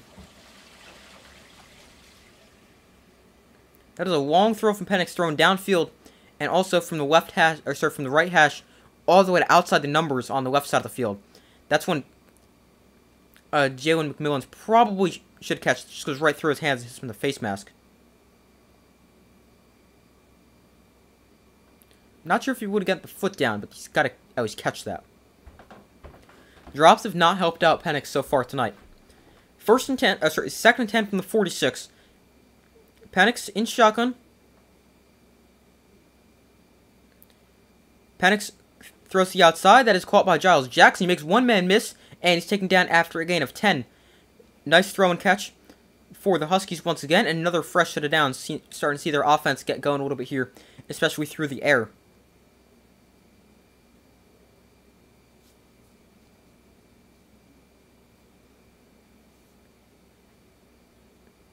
So here is a 1st and 10 with under 3 minutes to go in the first half. Each team still with all 3 timeouts remaining in the first half of play. So inside Oregon State territory at the 44, empty backfield for Penix. He looks to throw just a 3-man rush for the Beavers. They set up the screen here to Odunze, and Odunze taken down following a gain of 5 on the play.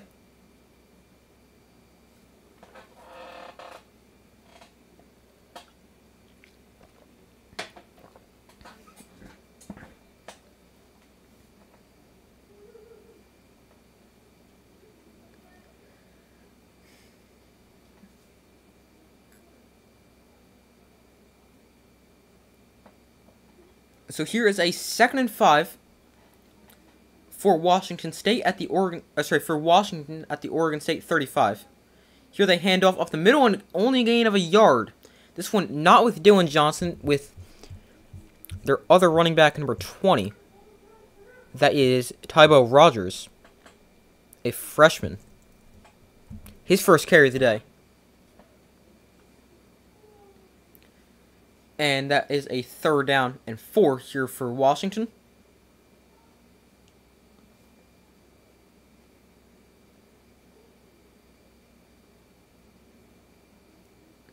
So here is a 3rd and 4 for the Huskies. Empty backfield for Penix. Washington 4 of 7 on 3rd down. Penix looks to throw. He's got time. Pump fake. Steps up in the pocket. Penix going to run for it. And he dives forward at the 32 for another Huskies first down. Nice job by Penix there. Recognizing he can get to the first down marker and going there and also not taking a hit. He's now 2 first downs he's picked up with his legs. 8-play, 44-yard drive so far for Washington. Ball on the Oregon State 32. Empty backfield for Penix on 1st and 10 with 1:05 to go in the half. Penix looks to throw. Got time. Penix throws to the end zone. Touchdown! Rome Odunze, his second of the day, and a big play through the air for Washington. They get the offense back on track after some slow drives, get the passing game going once again, and a touchdown for Rome Odunze and Washington's offense. 32 yards deep down the field. Nice throw from Penix. Nice catch from Odunze. And a 12-point lead for Washington with about a minute to go in the first half.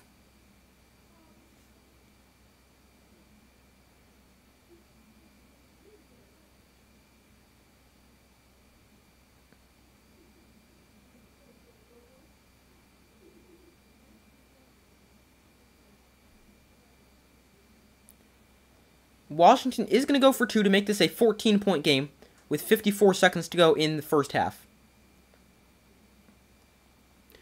Empty backfield for Penix.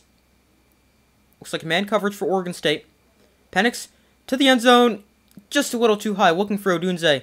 One-on-one.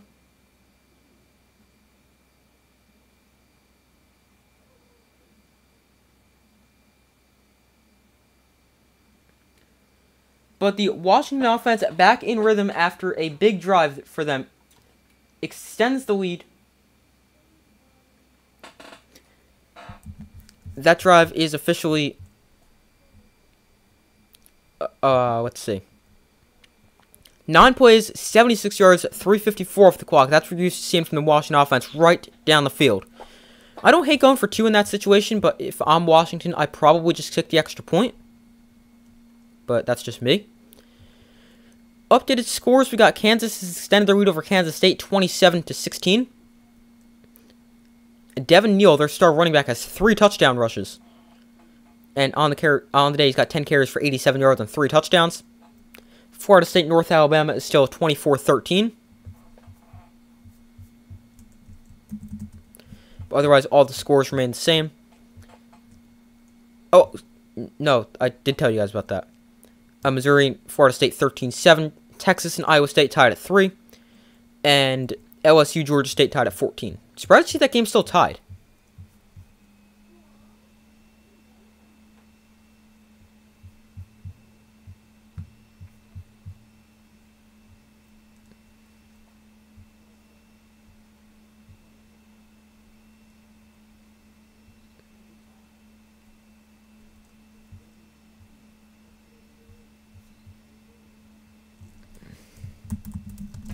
Hold on 1 second.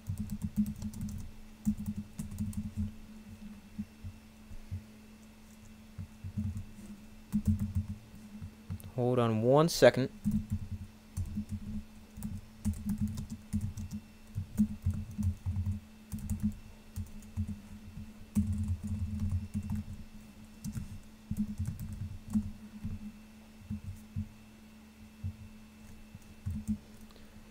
Alright, so waiting for them to come back from commercial break here.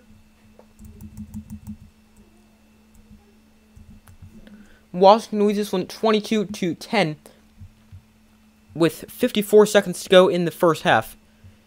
Both teams still with all 3 timeouts remaining.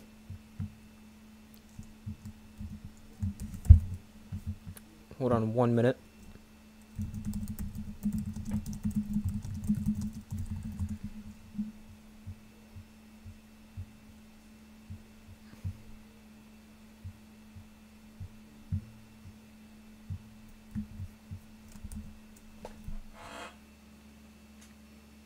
So far, results in the poll, 56% of you guys have said Washington will win, 44% have said Oregon State. Make sure to vote if you guys have not already done so.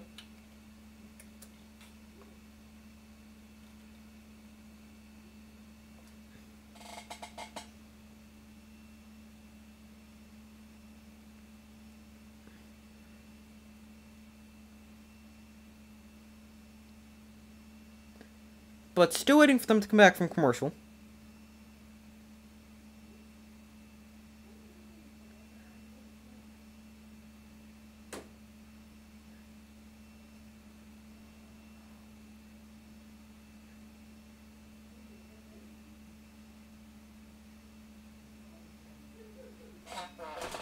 Hold on 1 second.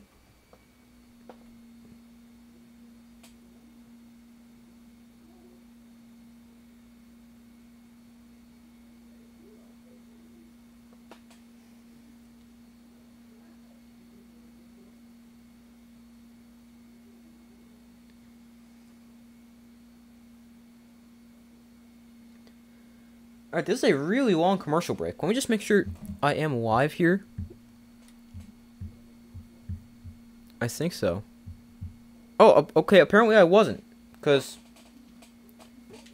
they're back from commercial, and here's a 1st and 10 for Oregon State. Apparently they were just going to keep showing me commercials. But 37 seconds to go here for Oregon State. GJ looks to throw, steps off in the pocket, is pressured, rolls out to his left, throws downfield, caught for a 1st down, big hit. Bolden's still on his feet, though, and he's forced to bounce to the 48. Nice big play there for Oregon State.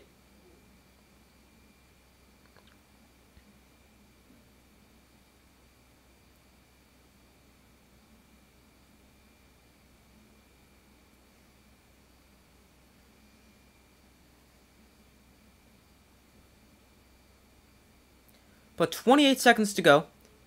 Neither team has still spent a timeout in this half. Ball on the 48-yard line. Washington 48. DJ in shotgun. DJ looks to throw. He's got time. Throws to the outside. That is incomplete. A little high and wide of his intended target.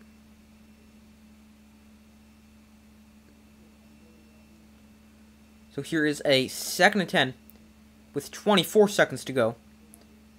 Their kicker has a career long of 48, which came earlier this year in week 3. He has never attempted a field goal longer than 50 yards. Obviously not quite in field goal range right here. But we'll have to see how close they can get. DJ looks to throw, just a 3-man rush for the Huskies. DJ pump fakes multiple times, then throws downfield. That's a 1st down. No, incomplete. I thought that was caught by Velling, the tight end. Instead, it was incomplete. And that brings up a 3rd and 10. Had it for a second, but the hit knocks it out. 17 seconds to go in the half. 3rd and 10 for Oregon State.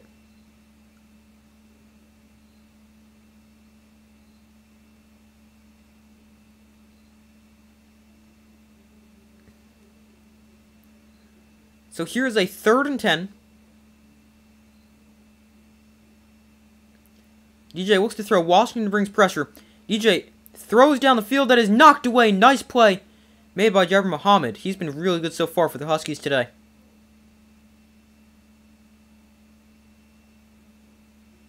And that brings up a 4th and 10 with 11 seconds to go. And if you're Oregon State, you probably got to punt this, right? Because you can't go for it, risk not getting it, and then put Washington in position to throw a Hail Mary.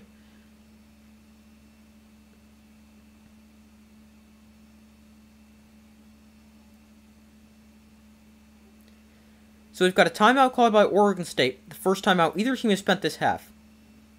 Even though the clock was stopped, apparently they just want to talk something over. But I would assume they're going to send on the punt unit.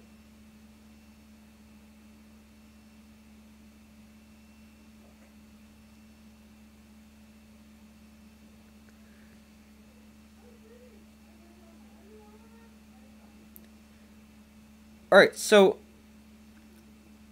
let's see what Oregon State opts to do. I would imagine they're going to punt this away. It is a 4th and 10. After 3 straight incompletions. They're going to keep the offense out there to go for it. 4th and 10 from the 48. DJ looks to throw. DJ throws. That is deflected and intercepted. Oh, he had to let that fall. I know that's not what you would think. But if he lets that fall, Washington is in an excellent position to throw a Hail Mary. Instead, they're probably just going to take a knee with 5 seconds to go.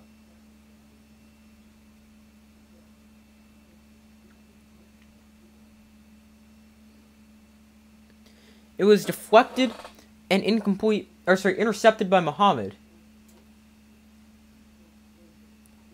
But now 1st and 10 back at like their own 30. They're just probably going to have to take a knee. Yeah, they're going to take a knee here. So Penix takes a knee and we head to halftime.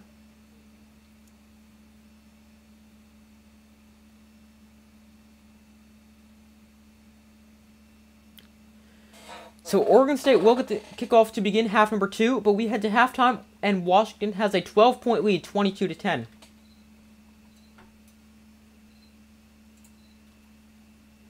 But I'm going to go take a break as I do at halftime of every game. I'll be back in a few minutes from an updated score prediction and all that stuff. So I'll be back in a few minutes.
Alright, I'm back. Thank you guys for staying with me. Let's do a quick break. But Washington leads Oregon State 22-10 at halftime. And we'll have to see how the rest of this game plays out. But Washington, a big drive before halftime to not only extend their lead, 1, but 2, to also just get their offense back in rhythm, because they had punted or turned the ball over quite a few times during the first half. Michael Penix Jr. just 8 of 19 passing, went a stretch of 9 straight passes without a pick. Without an incompletion. Without a completion. But Washington, with 2 punts and a fumble on 3 straight drives, but a really good job to get the offense back in rhythm with a touchdown before the half. Actually, back-to-back touchdowns before the half. Now, Oregon State has ran the ball very effectively so far.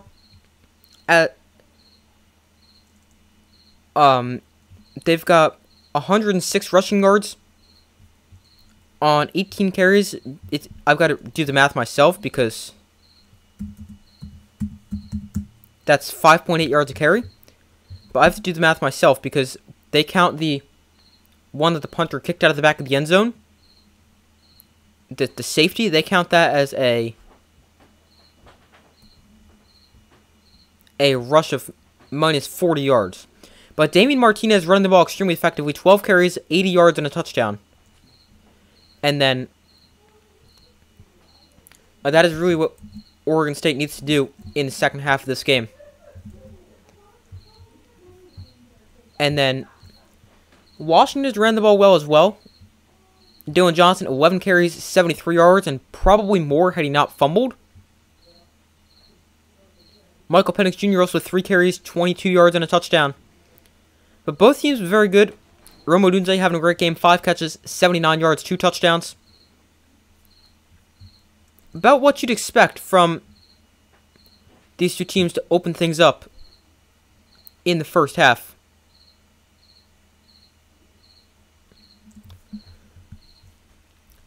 Florida State has scored 2 quick touchdowns to make it 38-13. Going around some updated scores. Let's see.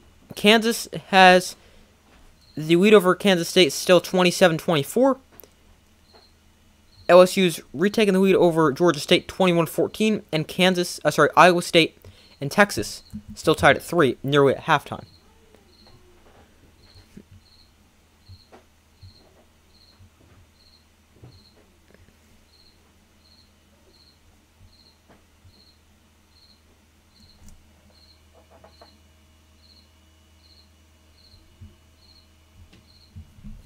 Hold on 1 second while I check something.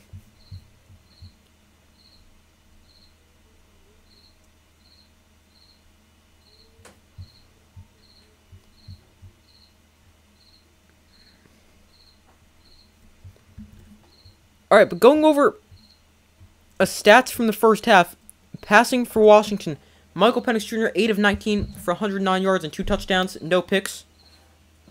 Rushing, Dylan Johnson, 11 carries, 73 yards, and 1 of 43, which he fumbled on. Michael Penix Jr., 3 carries, 22 yards, and a touchdown. And Tybo Rogers, 1 carry for 1 yard. Receiving for Washington, just 3 different receivers have caught a pass. Odunze has caught 5 for 79 and 2 touchdowns. Jack Westover has caught 2 for 20. And Giles Jackson has caught 1 for 10. Jalen Polk's been targeted several times, but has not come with a catch. He's really struggled with these wet conditions. Passing for Oregon State, DJ Ubiangwe, 5 for 13. 65 yards, a touchdown, no touchdowns and a pick. And backup quarterback Aiden Childs, 1 for 2 for 5 yards. They just decided to give him a random series, not really sure the point of it. And rushing for Oregon State, Damian Martinez, 12 carries, 86 yards and a touchdown. DJ Uyungwe, 2 carries, 14 yards. Anthony Gold, 1 for 11. Isaac Newell, 1 for 4. Deshaun Fenwick, 1 for 0. And Aiden Childs, 1 for a loss of 9, which was a sack.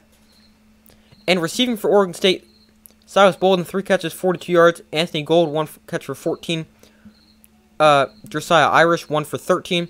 and Jack Velling, their tight end, 1 for 1. So neither team's been insane offensively. Washington has been good and could be even better had they been able to complete passes. They went an hour without completions. But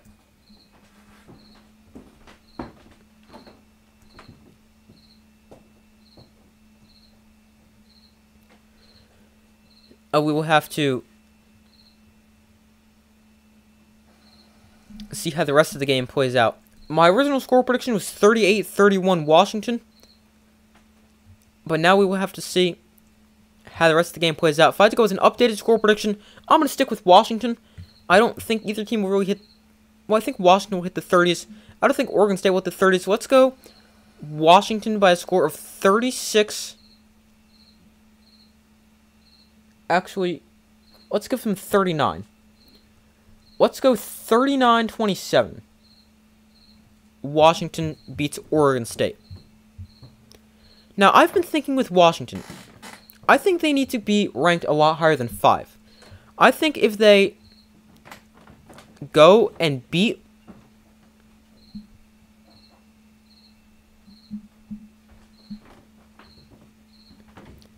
If they win out and go 13-0, they should be number 1.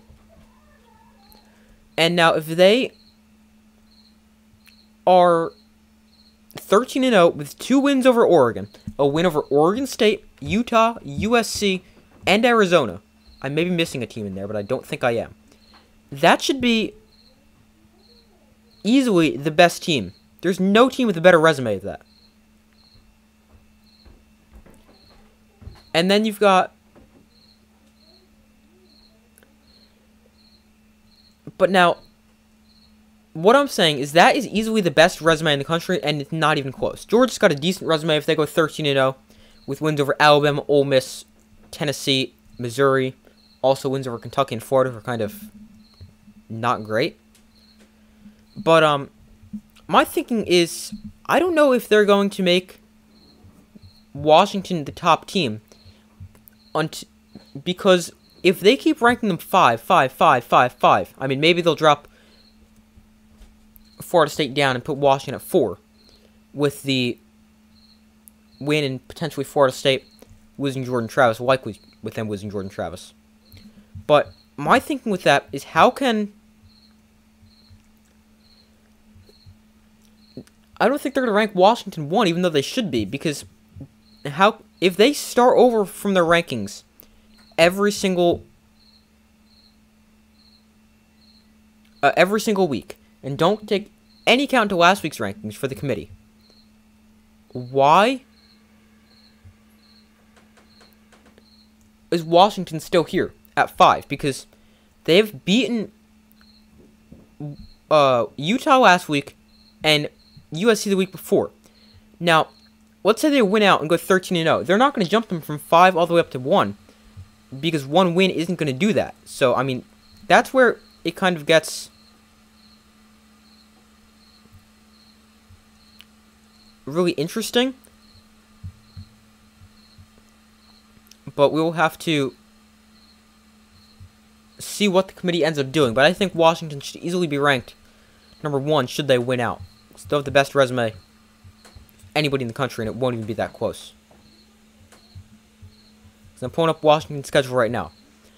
They have a very soft non-conference schedule, which is, I mean, that's the only knock against them, but you can't tell me they didn't play a good conference schedule, because they have wins over Arizona, who's ranked, Oregon, who's a top 10 team, USC, who I know they're not great anymore, but they're still should be a respectable win, then Utah, then if they go undefeated, that's going to be tonight at Oregon State, at Washington State, who I know isn't great anymore, but still that's a decent win, and then against Oregon at a neutral site in the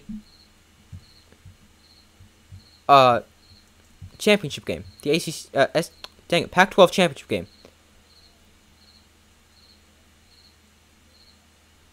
So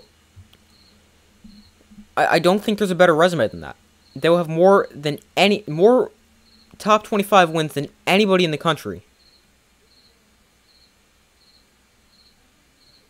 So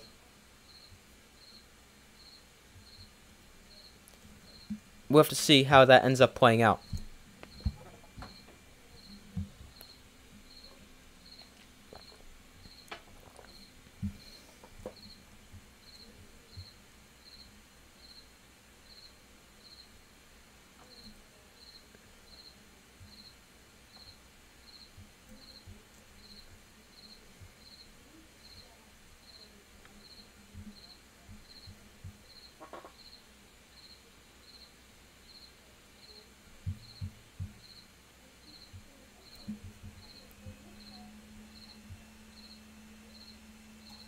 Alright, hold on 1 second.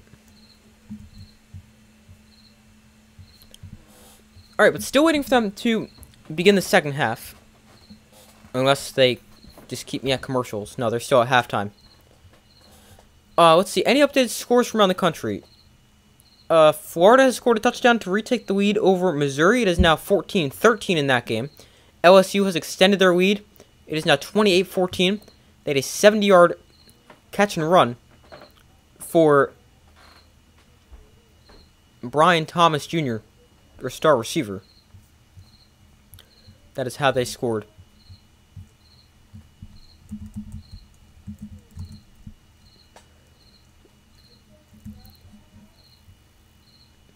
But we will have to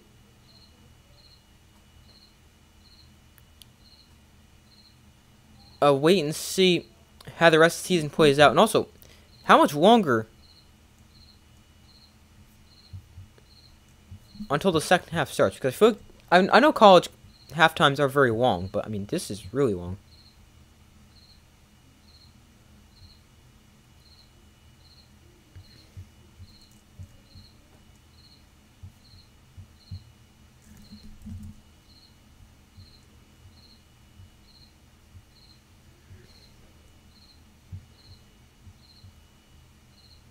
Hold on 1 second.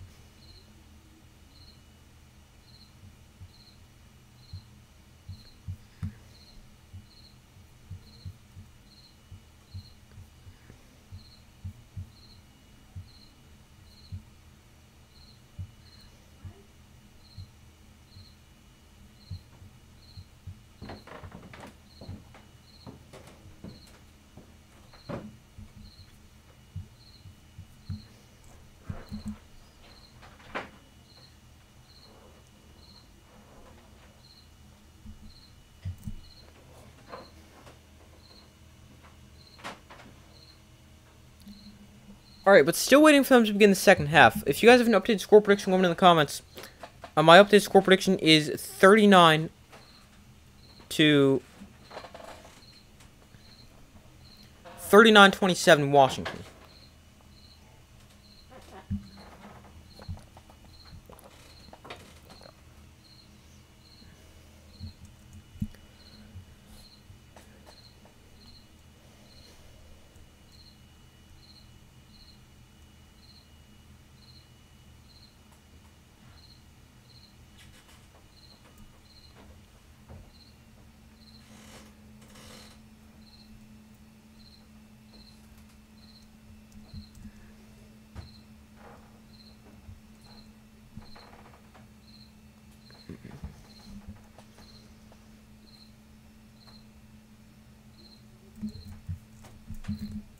Alright, how much longer till we can start a second half? I feel like this halftime's been forever.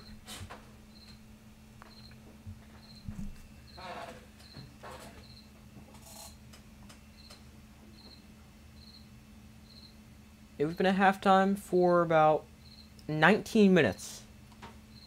So I'm gonna get this all ready for the second half.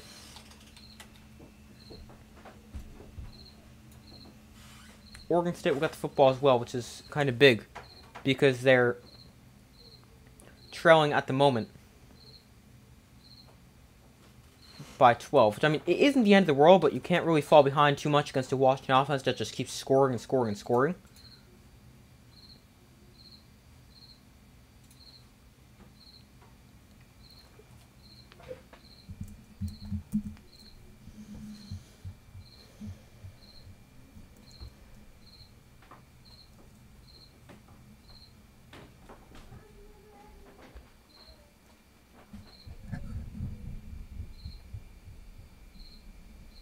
Alright, they're back for the start of the second half, finally. So, it's just something to note. Halftime in college is roughly 20 minutes. The rain has lightened up there, so that is going to be something to watch. Is ball security and as well just drops, fumbles, stuff like that. Because Washington, that is going to greatly help Washington, especially Jalen Polk. He's really struggled to catch the ball. But that's going to help Washington, and I think they may play to the disadvantage a little bit of Oregon State, who really want to rely on the run. And that is the kind of game you're going to need. You're going to need to be able to run the football and stop the run in a wet game like that, where it's a lot of rain. But with the rain lightening up, that I think starts to favor Washington a little bit more. The kick is away, and it is going to be returned from the 6-yard line by Bolden. Bolden on the return. He's taken down at the 20-yard line. Excellent kick coverage there by Washington.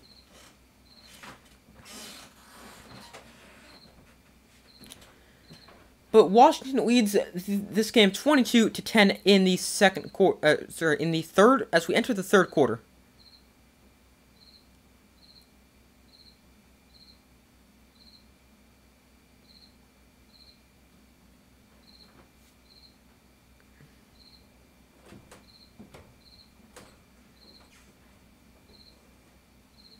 But here is a 1st and 10 from the 20-yard line to start off the second half for Oregon State. DJ with a high snap is going to hand off to Martinez, who's had a great first half. He's going to run into a wall at the line of scrimmage here on the first play from scrimmage. Players to wear number 1 for Washington tonight, having great games. Jabbar Muhammad's been all over the place defensively with an interception and 3 pass breakups. And Romo Odunze, 5 catches, 79 yards, 2 touchdowns. And the rest of the team has just 3 catches for 30 yards.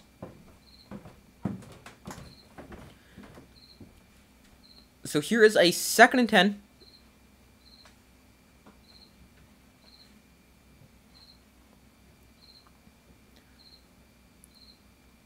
DJ looks to throw.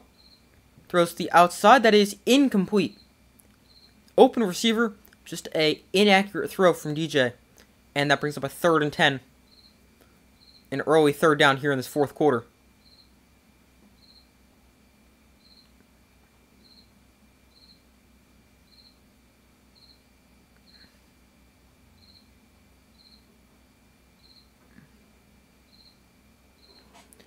DJ on 3rd down has not completed a pass. Let's see if that trend continues here. We've got a timeout called defensively by Washington. Looks like they may have had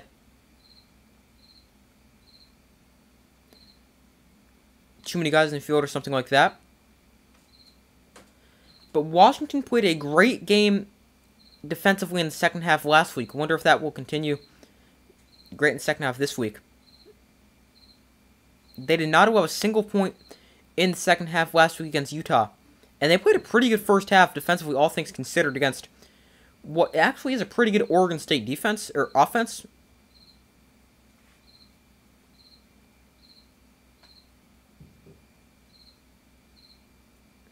So here is a 3rd and 10.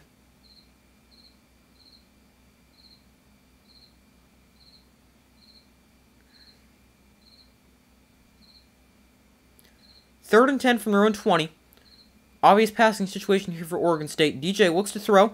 He's pressured, hit as he throws, and is picked off! 2nd pick of the day for Muhammad, and he is taken down at the 27-yard line.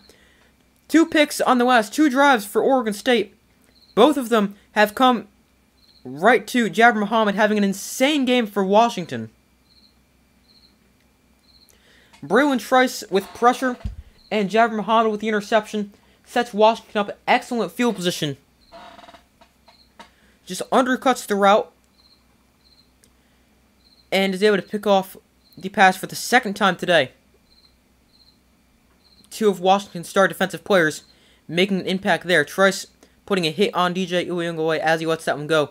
And Jabbar Muhammad is having an insane game with the interception and returns it to the 22.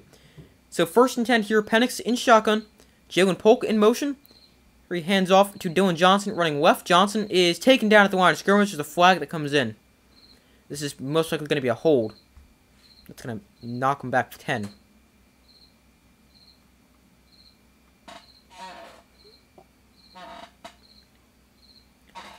That is a hold, backs him up 10 yards to a first and 20.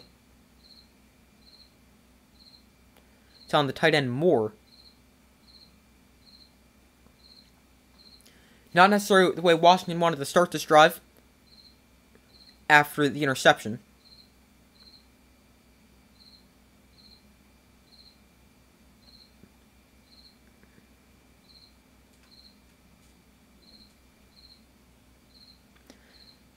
Penix off play action, throws to the outside, caught by Odunze as they set up the screen. Odunze is tripped up after gaining about 8 yards. Maybe they should put Muhammad on offense. Seems to be the only one who can catch the ball tonight. Yeah, maybe. I mean, Rome Odunze has been good, but otherwise, a lot of drops for Washington. But here is a 2nd and 12 with the ball on the 24-yard line. Penix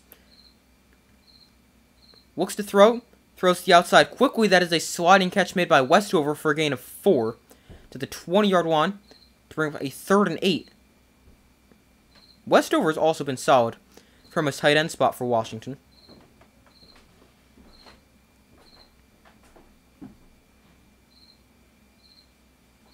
Just popped on to hit the like button. Have a good stream. Thank you. I appreciate that.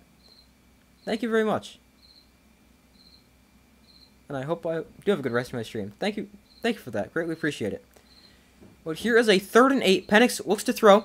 Penix to the outside. That is caught and taken down after gaining about 3 or 4 yards. That's going to bring up a 4th and medium here for Washington. And let's see if they're going to go for this or kick a field goal. I think they're going to... I would kick it, and they will kick it. I would consider going for it if it was like a 4th and 2 or 4th and 3, but 4th and 5 is just a bit too much.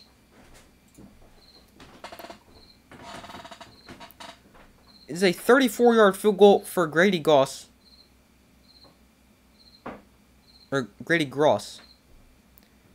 On this 4th and 5, a 34-yarder from the left hash.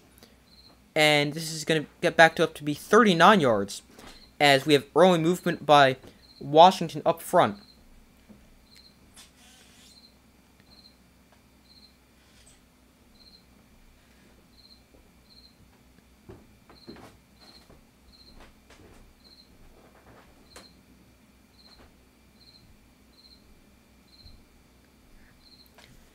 Washington 10 of 12 on field goals, a long of 47. This one will be around there. This is going to be a longer field goal so far. A 39-yard field goal from, again, the left hash still. On this 4th and 10. Snap. Hold. Good. Kick is no good. It stays wide left the entire time.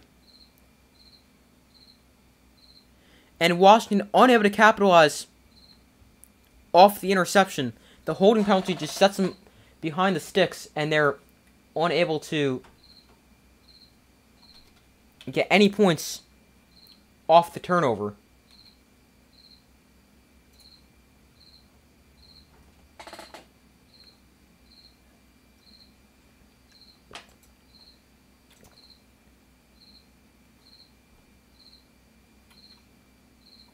So Oregon State will get the football back. Their defense does an excellent job not allowing any points off the turnover.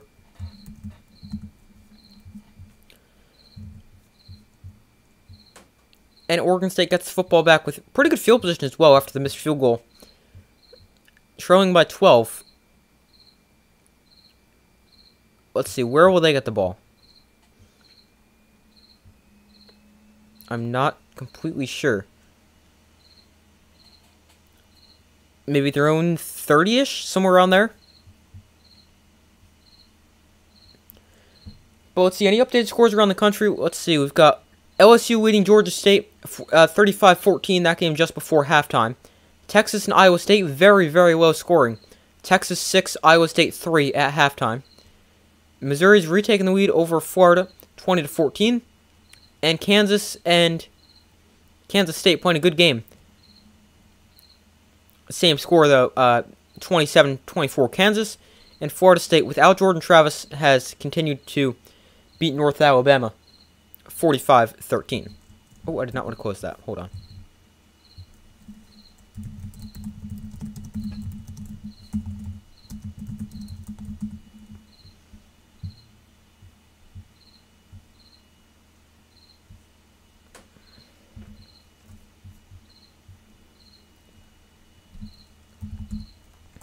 Alright, but waiting for them to come back from commercial break and Oregon to get the football back.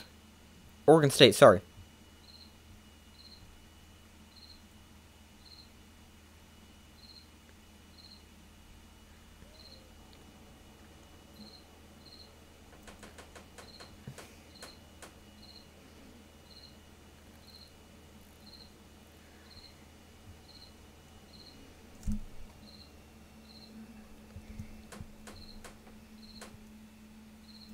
Hold on 1 second.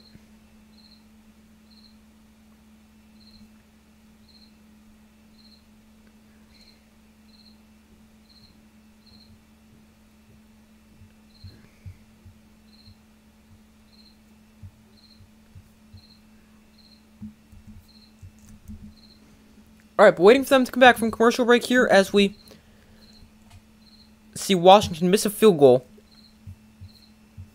It's a 39-yarder from the left hash that just stayed left.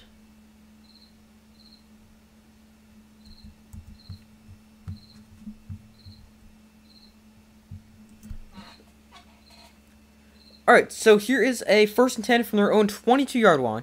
I thought their field position would be a little bit better, but apparently their own 22. They toss this to Martinez running right. Martinez is going to get swung down by Braylon Trice for a loss of 5 on the play.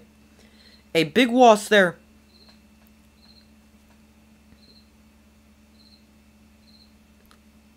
For Damian Martinez, who had a big first half in this game with over 85 rushing yards in one half of play, but they're running to the short side of the field. He just runs out of space and is eventually swung down by Trice. 2nd and 14. Braylon Trice having a big game. This Washington defense has really come to play. Here is a 2nd and 14. DJ looks to throw. DJ pressured, sets up the screen to Martinez. He's got some blockers out in front of him. Martinez cuts inside. Martinez still on his feet. Martinez crossed the 40-yard line and stripped up at the 44. A big catch and run there for Damian Martinez. And let's see if that can get the Oregon State offense going a little bit here in the second half. They turned the ball over last drive and started off the loss of 4, but this one, a big gain on the screen pass.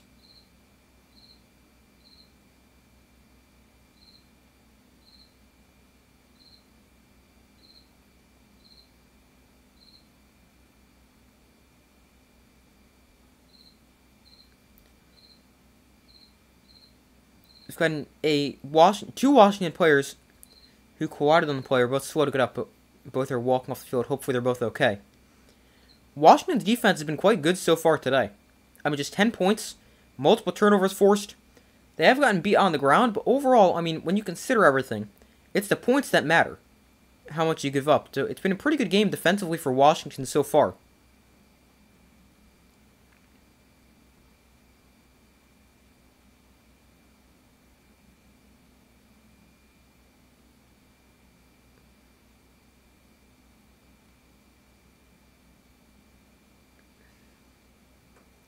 So 1st and 10 from the 43-yard line.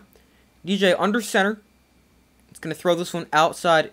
Caught and taken down for a loss of a yard.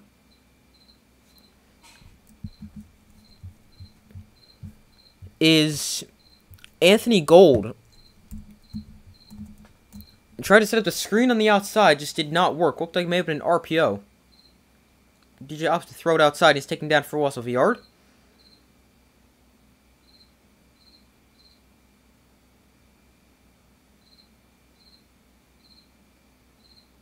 So here is a 2nd and 12.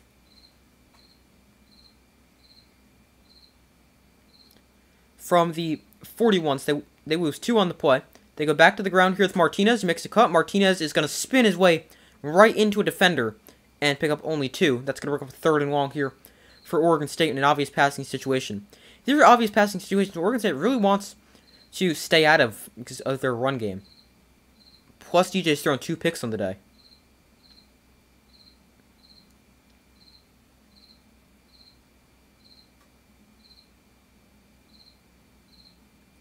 Oregon State just 1 of, I believe that's a 6 on 3rd down. Yeah, 1 of 6 on 3rd down so far today. Here is a 3rd and 10 from the 43. DJ in shotgun. And they're going to hand this off to Martinez. Martinez is tripped up. Oh, it's going to depend on the spot here. Looks like he's going to be about a yard short. But now, if I'm Oregon State, I think I'd go for this. If Martinez doesn't get tripped up here, let's see. This may be a touchdown. I would go as far as saying that may be a touchdown. If he's not tripped up just short. It's a 4th and 1 here. ESPN analytics say if it's 4th and 5 or less, go for it. Here is a 4th and 1 from the Washington 48-yard line. DJ in shotgun. Martinez the back line to his left. Oregon State 0 of 2 on 4th down so far today. DJ on the designed run. He's got the 1st down.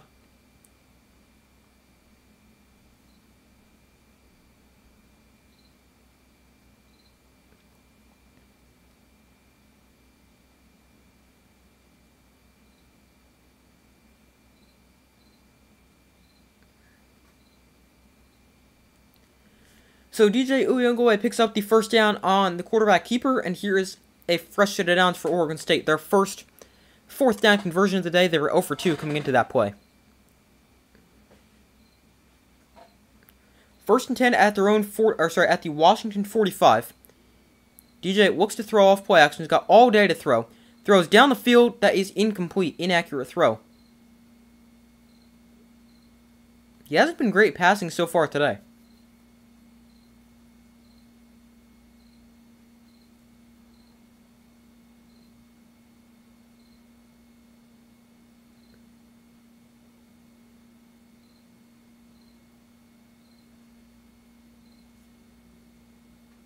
So here is a 2nd and 10.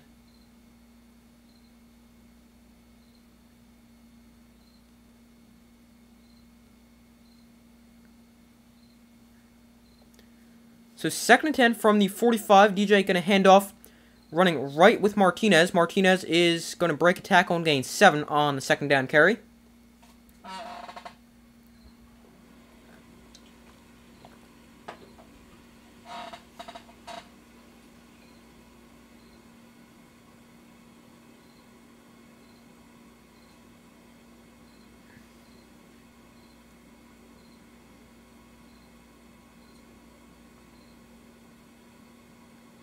So here is a 3rd and 3. Damian Martinez up to 100 rushing yards so far today. He's got 17 carries for 100 yards and a touchdown. Here is a 3rd and 3. They go to Martinez on the ground. Martinez is going to pick up the 1st down. He's going to gain 4. And get a fresh set of downs for the Beavers.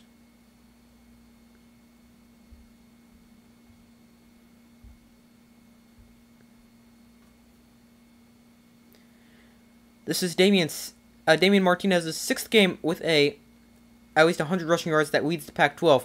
He had 3 100-yard games in the first 3 games, and he's got 3 100-yard games in his last 3 games.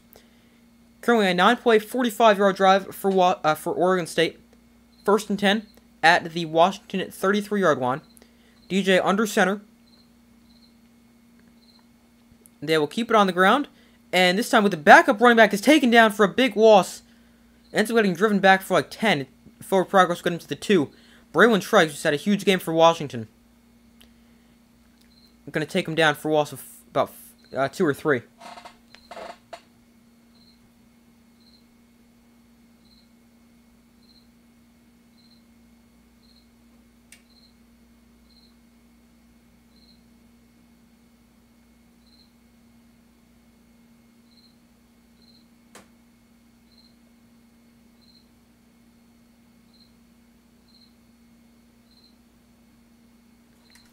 DJ looks to throw here on 2nd and long. Underneath that is complete, and it's a solid pickup after the catch. Looks like it's going to be about a yard short of the 1st down.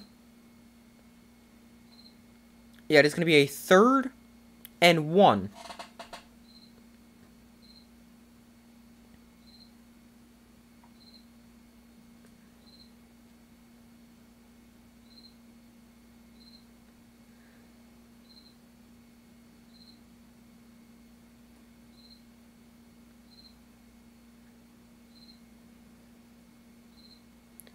So 1st and 10 at the 23. Here is the end around and gain of 6 there on play. Hold on 1 second.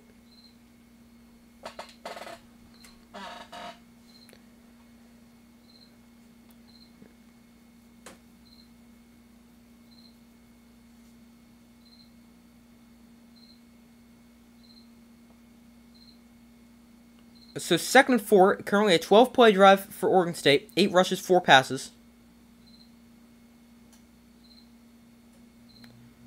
So 2nd and 4, DJ under center. Once again, we got early movement by Oregon State up front. It's a receiver. That's technically not up front then. On the outside. And that's going to back him up 5. It's on Irish, number 13. Kansas State has retaken the lead over Kansas. It is now 31-28. Or 31-27 in that game. Sorry about that. Washington, 6 penalties, 40 penalty yards. Oregon State with 45 penalty yards, and I believe it said 5 penalties. So here is a 2nd and 9. Ball on the 22. DJ looks to throw. DJ is pressured. Hit as he throws to the outside. That is completed to Bolden inside the 10. He's forced out of bounds at the 7. Nice throw from DJ as he was hit as he threw that.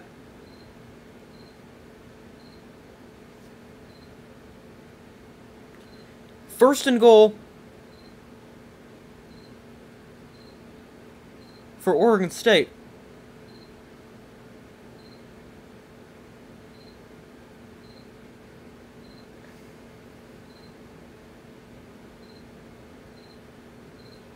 Thirteen plays, 71 yards, over 8 minutes off the clock. First and goal, ball on the 7-yard line. DJ under center, going to hand off to Martinez running right. Martinez is going to run into a wall after getting about a yard or 2.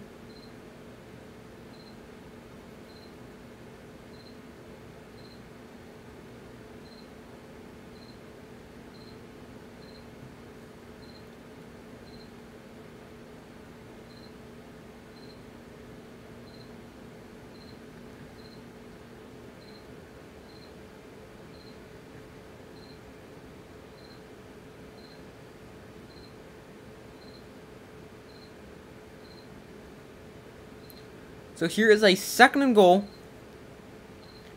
from the 6. DJ under center.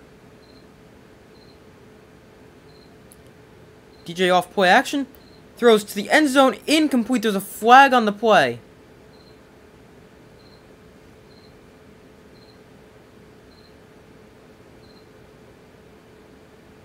It's going to be pass interference.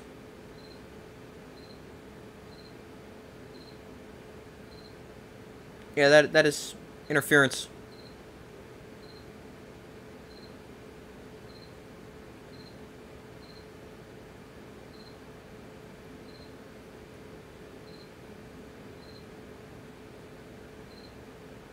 So the ball moves to the 2 because the foul occurred in the end zone.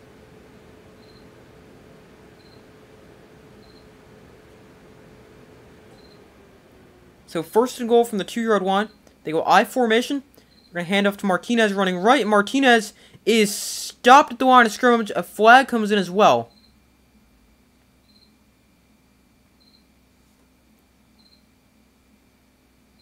Washington has done a good job on this drive, stopping the run at the goal line.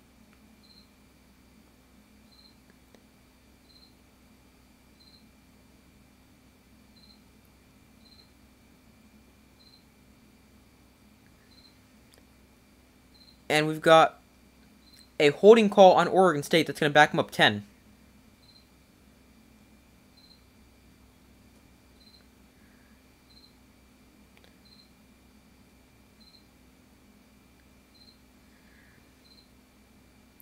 So 1st and goal backed up to the 12.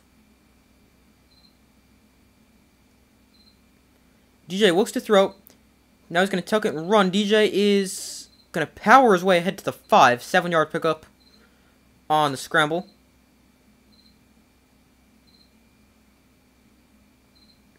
A powerful run there. He was really only getting like 1 or 2 yards.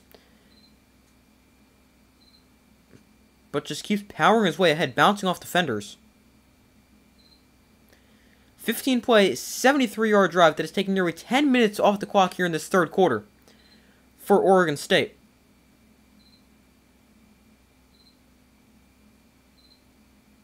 So ball on the 5-yard line, 2nd and goal. DJ hands off to Martinez. Martinez is in for an Oregon State touchdown. The 2nd Oregon State touchdown of the day, the 2nd rushing touchdown of the day for Damian Martinez.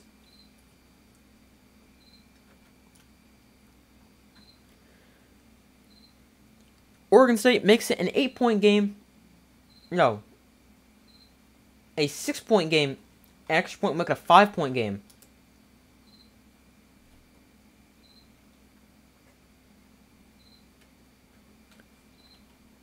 And the extra point here for Oregon State after a 16-play, 75-yard drive that took 9.5 minutes off the clock. That is insane. The kick is good, and it is now 22-17 as Washington leads Oregon State.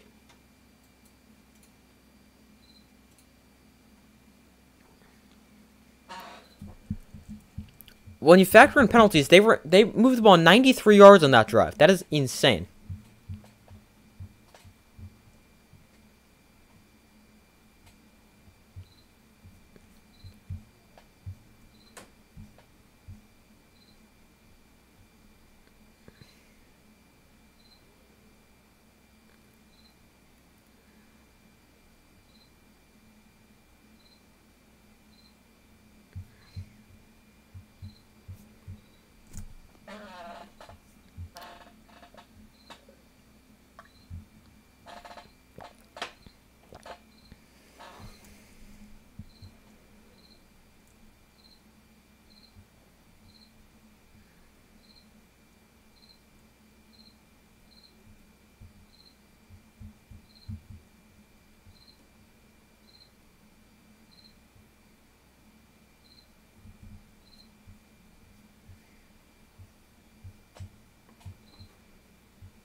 But waiting for them to come back from commercial break following the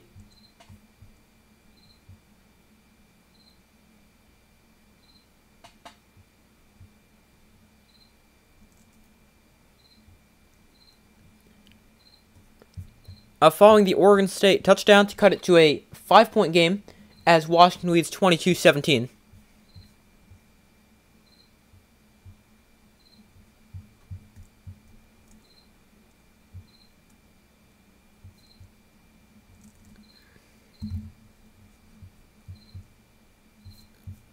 Hold on 1 second.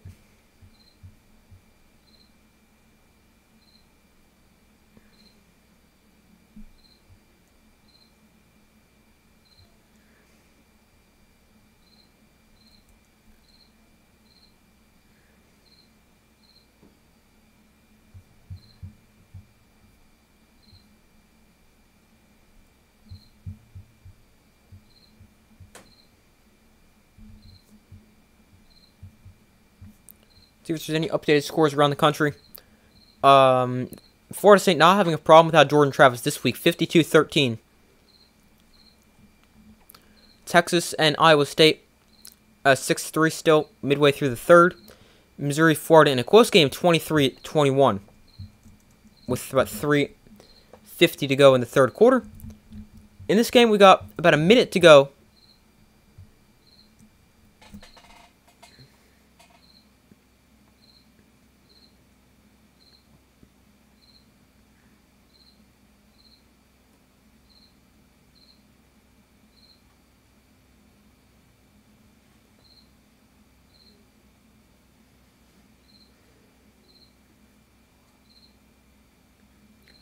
So Washington gets the football back, a 5-point game.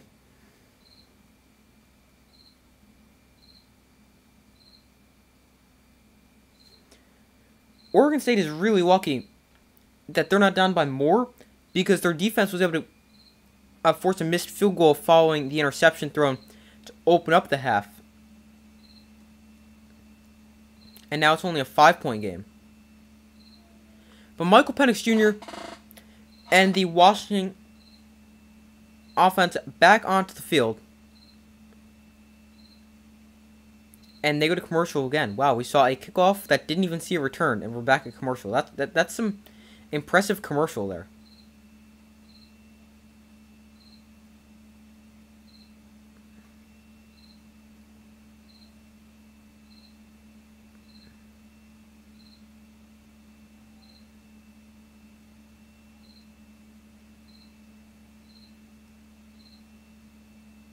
Alright, why are we at a commercial again? That's really annoying.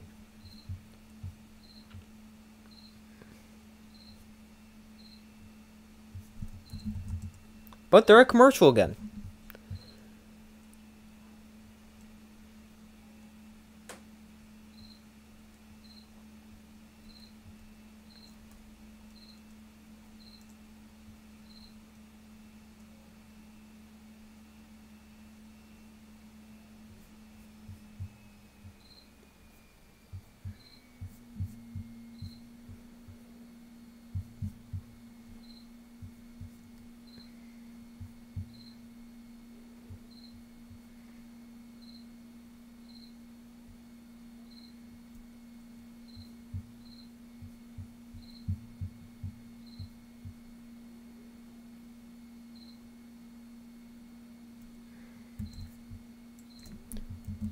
So waiting for them to come back from commercial break, Washington offense with the football back at their own 25-yard line.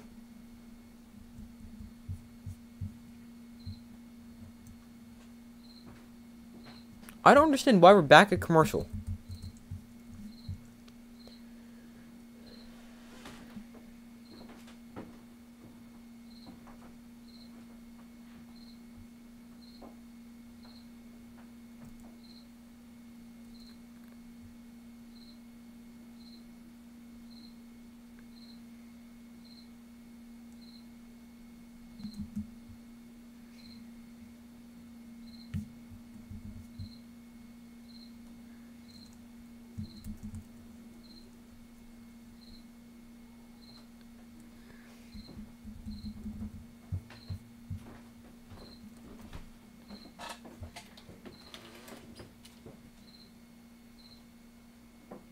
Alright, why is... This is really annoying me. It's not just like they're at one commercial. This is a really long commercial break.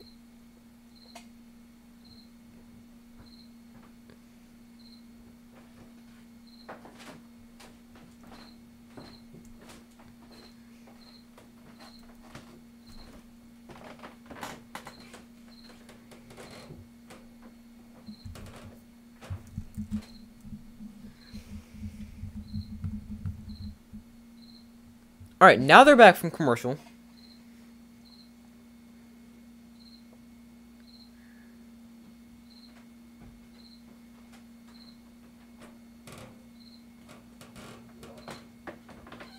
So here is a 1st and 10 at the 25.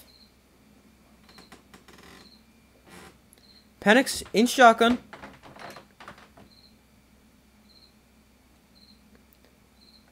Penix looks to throw. He's got plenty of time. Going to throw deep down the field. That is almost caught by Odunze. Incomplete.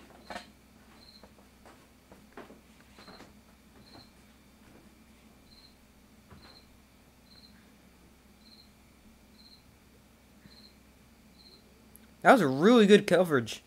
But that is a very catchable pass.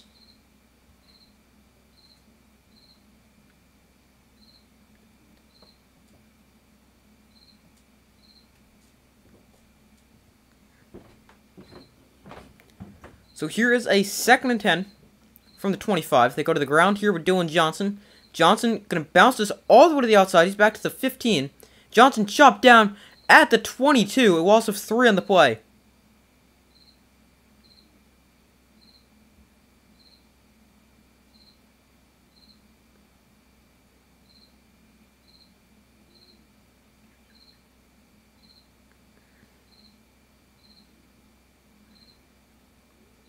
So 3rd and 13 here for Washington. They have just 12 total yards here this quarter. Oregon State has 89. So here is a 3rd and 13 from their own 22. Penix in shotgun. Off play action. Penix looks to throw. Throws down the field. That is incomplete. Just overthrew his tight end Jack Westover. And that's going to bring up a 4th and 13. And Washington's offense is going to go a quick 3 and out.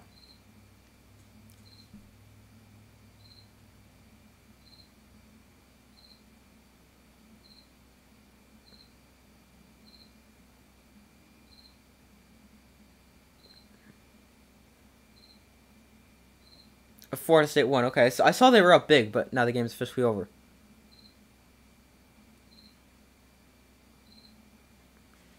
Here, Washington has the punt blown dead. Looks like we've got a flag prior to the snap.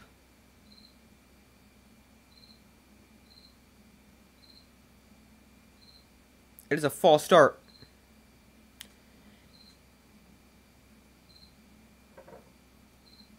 And things are really shifting Oregon State's direction right here. I'm between stopping Washington after the pick, not allowing them to get any points, not even a field goal, then going right down the field and scoring, now forcing a 3 and out. Things are shifting in Oregon State's direction. Here is the return on the punt up to the 47-yard line, so Oregon State will have excellent field position once again. But there is a flag down on the punt, so let's check on that. There's 22 seconds to go in the 3rd quarter.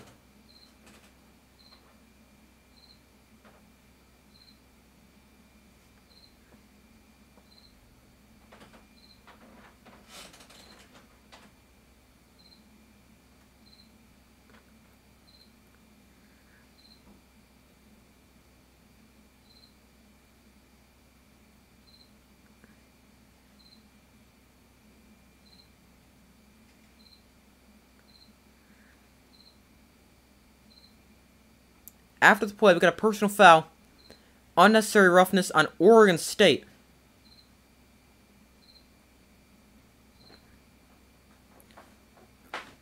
So that's going to back them up 15.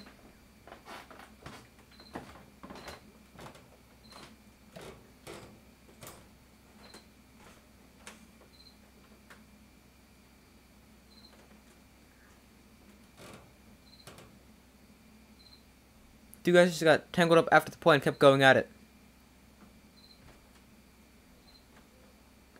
So 1st and 10 here for Oregon State with 22 seconds to go.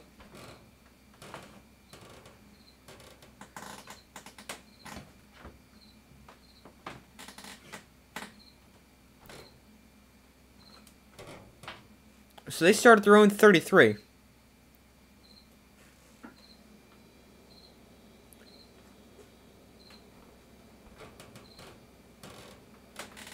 So 1st and 10, here is the gift to Damian Martinez, and Martinez is going to gain about 3 yards on the play. Not much space to run.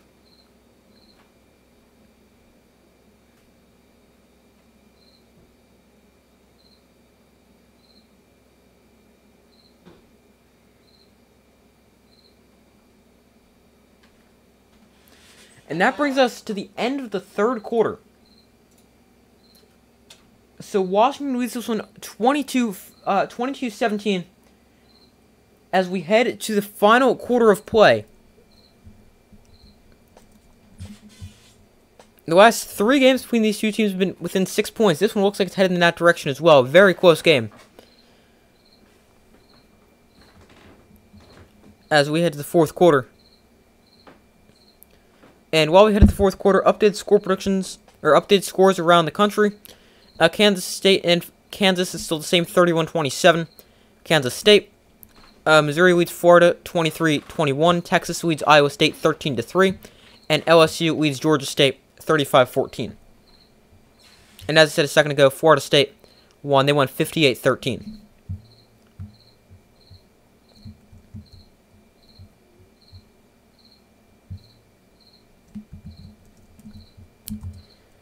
But we head to the fourth quarter in what has been a close game so far.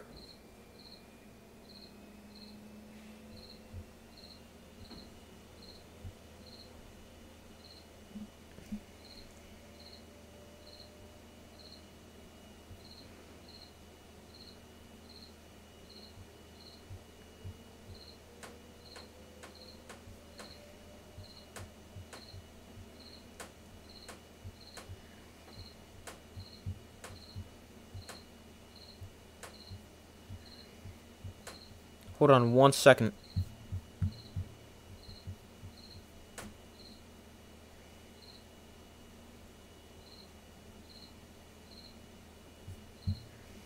Give me 1 second as we head to the fourth quarter.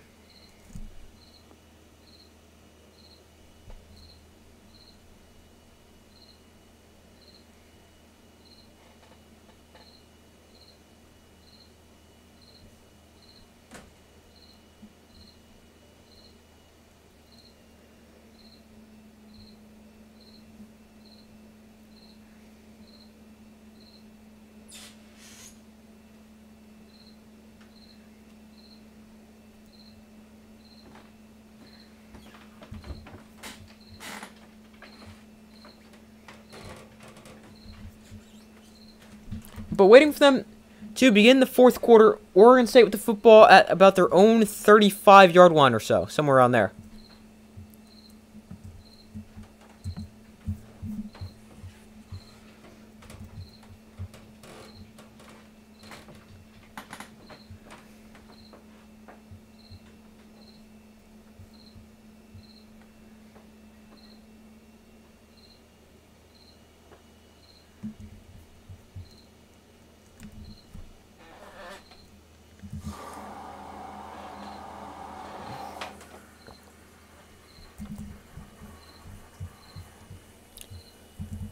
Another long commercial break here, so give me 1 second while we wait for them to come back from commercial.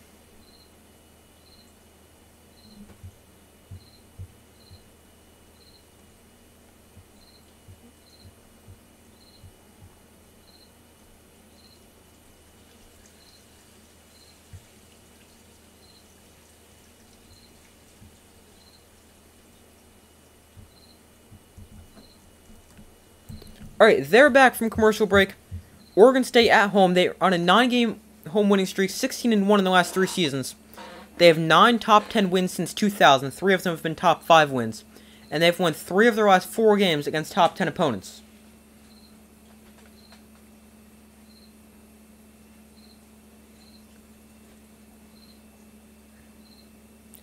So here is a 2nd and 7 from their own 36. DJ throws quickly, that is caught but taken down right at the point of the catch. Gaining only 2 on the play, and that's going to bring up about a 3rd and 5, 3rd and 6 for Oregon State, somewhere in that 3rd and medium range.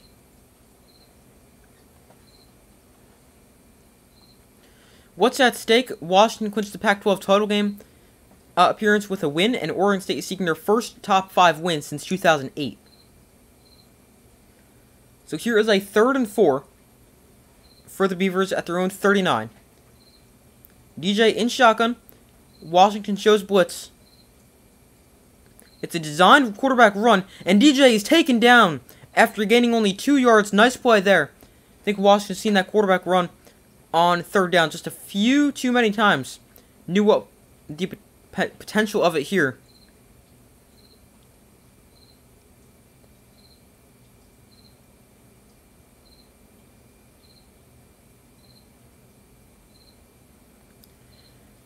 It does appear as if Oregon State's going to go for it.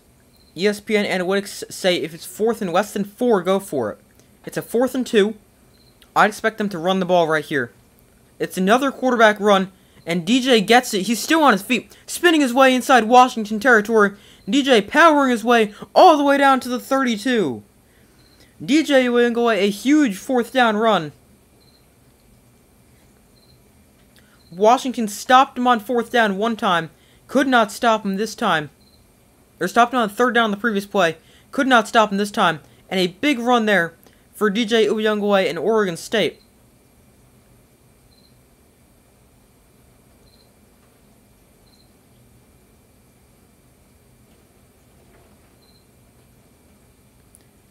So 1st and 10 here. DJ has 4 carries for first downs tonight. Here we've got the play blown dead because of some early movement up front for Oregon State.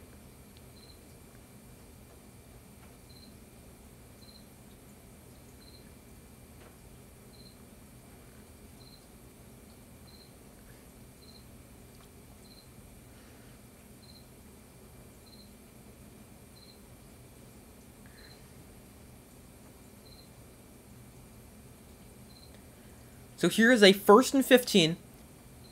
8 penalties for each side. 75 penalty yards for Oregon State, 49 for Washington. So here's a 1st and 15 with 12:35 to go in the 4th quarter. And now prior to this play, we've got a timeout spent offensively for Oregon State. First timeout spent by them this half. That was each team with 2 teams remaining for the rest of the 4th quarter.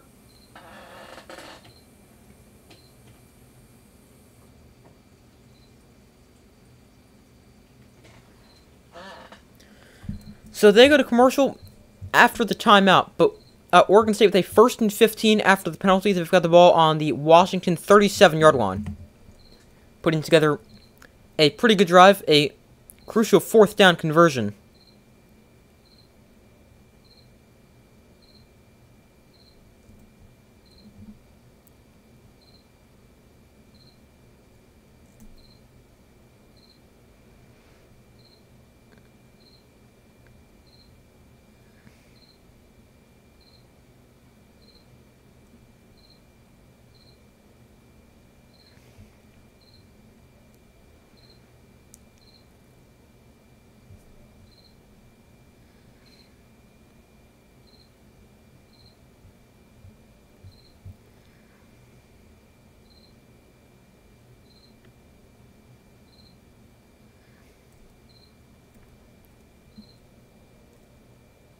Hold on 1 second.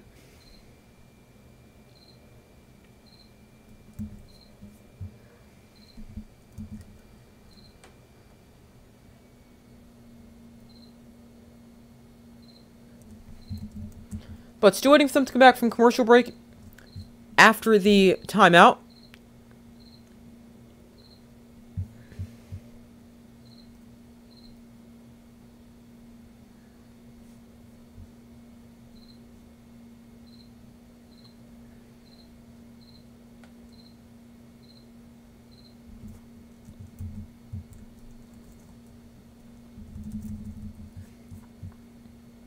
Alright, still waiting for them to come back from commercial.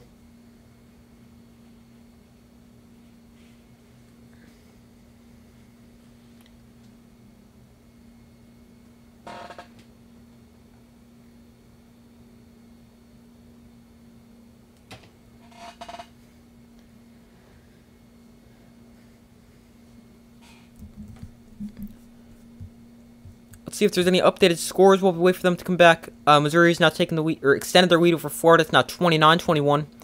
Texas has extended their lead over Iowa State. It is now 15-9. And LSU has started to really dominate against Georgia State, 42-14. Those are the updated scores. Washington has run just 6 plays of offense here in this second half of 12 yards.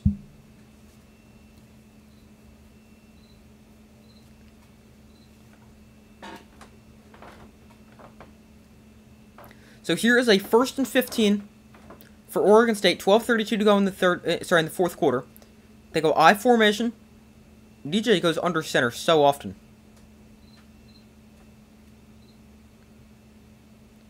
They hand the ball off to Martinez. Martinez makes a couple of trips, gaining only about 3 or 4.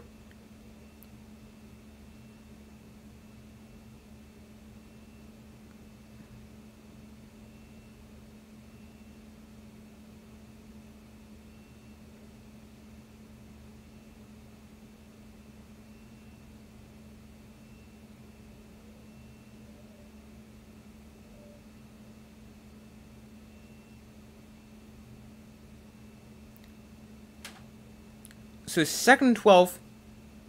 DJ looks to throw. It's going to set up the screen to Martinez, and Martinez is going to break a tackle, pick up a first down, and get the ball deep into Washington territory, or deeper into Washington territory. Into the red zone, and a big catch and run there on the screen pass, getting to about the 20-yard line.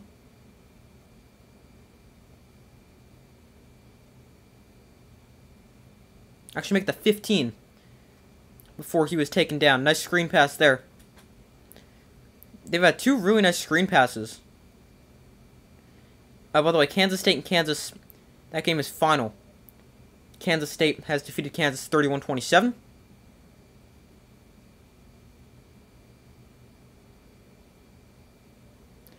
We have an injured offensive lineman.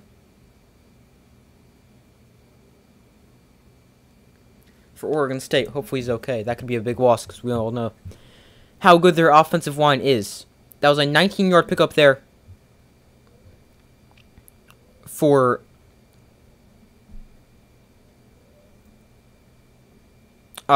Oregon State. I forgot who I was talking about for a second on that play.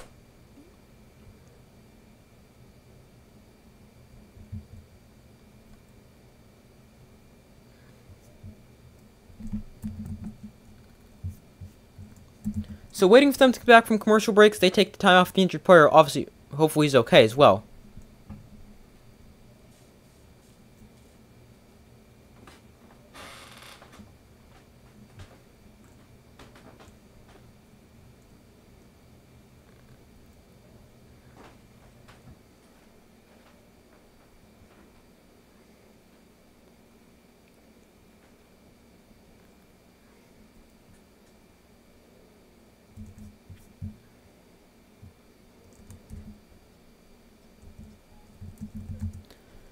So waiting for them to come back from commercial break. So far, results in the poll.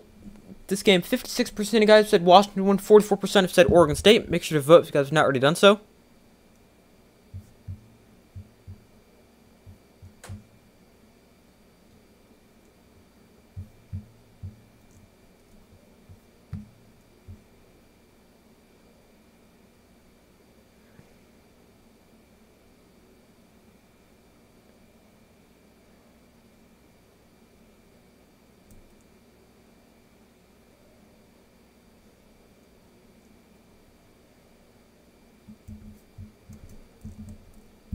But still waiting for them to come back from commercial break for the injury timeout. Again, hopefully the Oregon State offensive lineman is okay.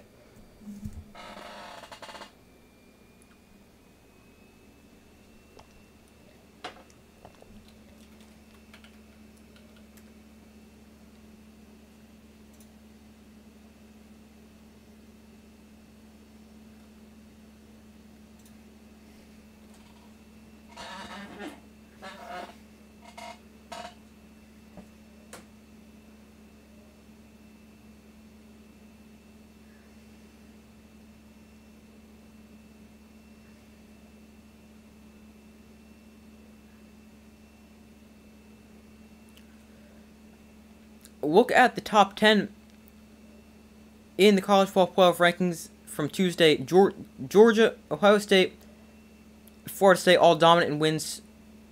Texas in a close game at Iowa State, 15-9. Every team has won so far. Michigan played a close game, just a 7-point win against Maryland. But everyone with wins so far. Washington and Texas in close games.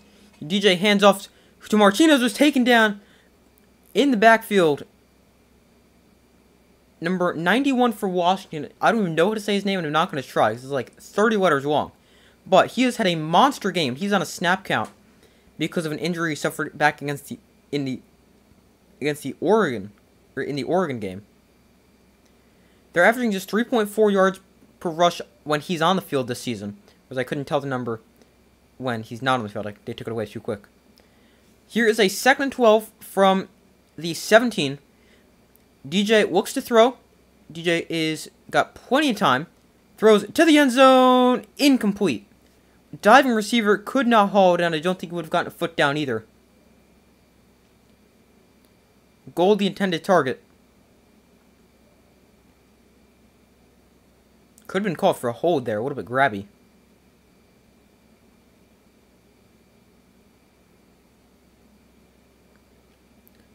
Oregon State just 2 of 9 on third down so far today. Their season average, I believe, is 43%.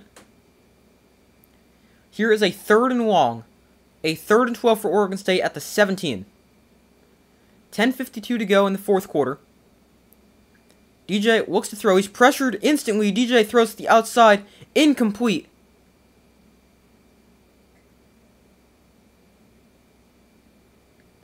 Looks like DJ may have hurt his thumb on that.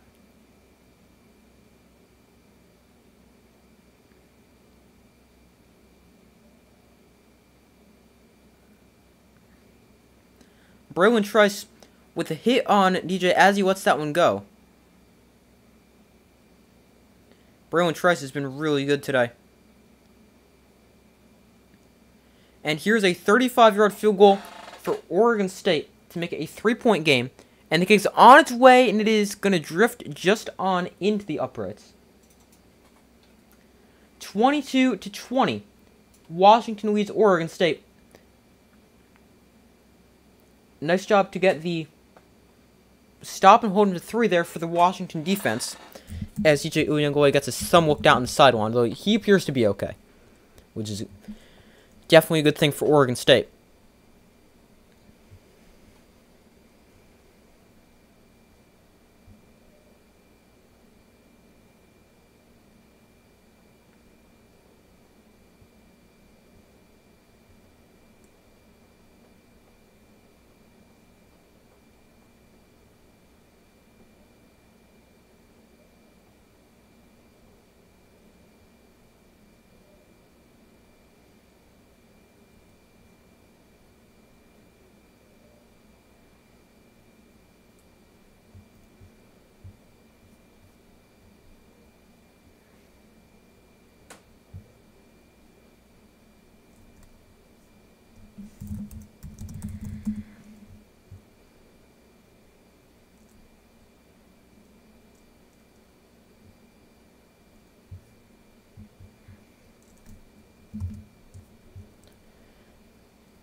Been a while since you've been able to watch. Well, I'm glad you're able to watch now. Thanks for tuning into the stream. I appreciate it.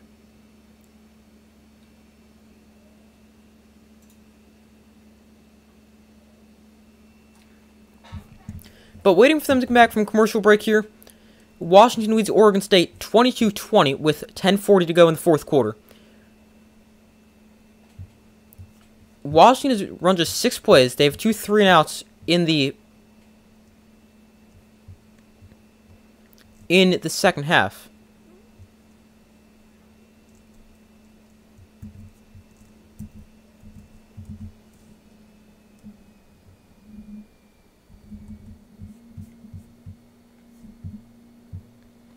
So waiting for them to come back from commercial. Washington going to get the football back. As I said a second ago, have not picked up a first down yet in the second half. But then again, Oregon State has had the ball for most of the second half so far.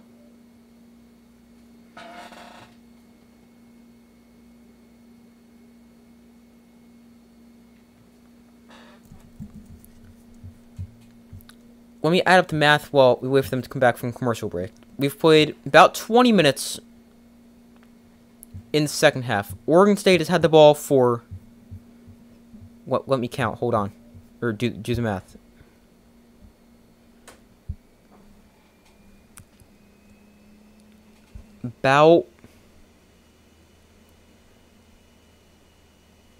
About 15 of the 20 minutes in the second half. And Washington offensively in the second half has a missed field goal and a 3-and-out. Here on the return for Washington from about the 1-yard line. On the return, get it breaking tackles to the 20s, tripped up at the 30, maybe gets it across the 30. You're going to about the 35. There's a flag on the play.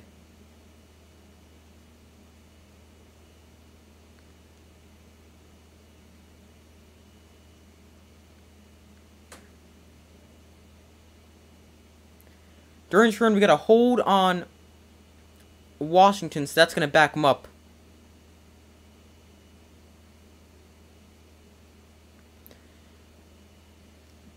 But Michael Penix Jr. and the Washington offense back onto the field with 10:33 to go in the game.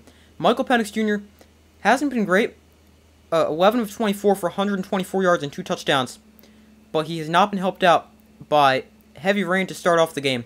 And also a lot of drops by the receivers. Jalen Polk, no catches. Jalen McMillan, no catches. Jalen Polk has really struggled to catch the ball. But the ball on the 15-yard line. Penix hands off to Dylan Johnson up the middle. Johnson breaking tackles. Johnson with powerful run gains, 9.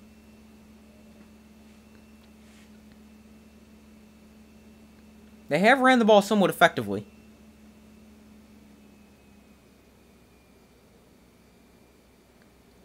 Here is a 2nd and 1. Penix in shotgun. Johnson again the back line to his right. They will hand off to Johnson. Running left. He picks up the first down, gaining 3 on the play.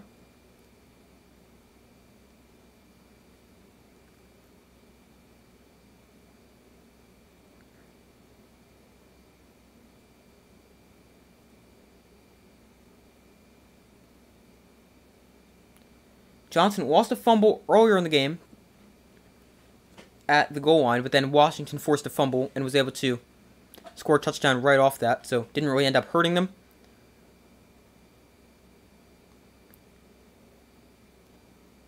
So here is a 1st and 10, 9.5 minutes to go. Play clock winding down, it's at 3. They do get the snap off. Penix looks to throw. Penix is pressured. Going to roll out. Penix is going to throw a completion. I thought he was throwing that away. That's caught by Westover up to the 45. That looks like he was throwing it away. But Jack Westover with the catch. I thought that was for sure a throwaway just way over the head of a receiver. Instead, Penix with a great throw to Jack Westover down the sideline. Really nice throw up to the 46-yard line. And here they go, empty backfield for Michael Penix Jr. Penix looks to throw, he's got time. Zips one to the outside, deflected and incomplete, looking for Odunze. But that was tipped right before it got there. That was a long throw. Going from the numbers on the right, or going from the left hash to the numbers on the right side of the field.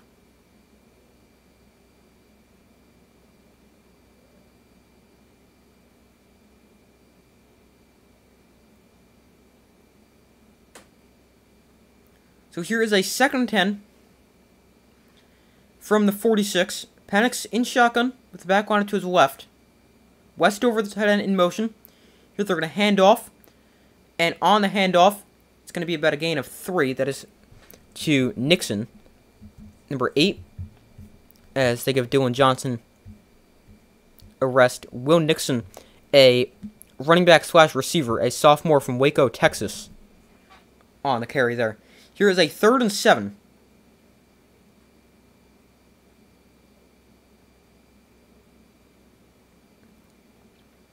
Washington 0 of 2 on 3rd downs this half. They started off the game 3 of 3. In the first half, they went 5 of 8. Westover in motion.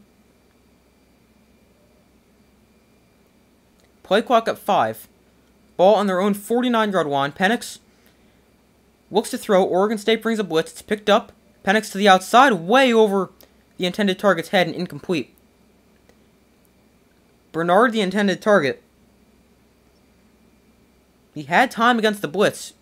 Just one of the rare times Michael Penix Jr. is off target. Way too high.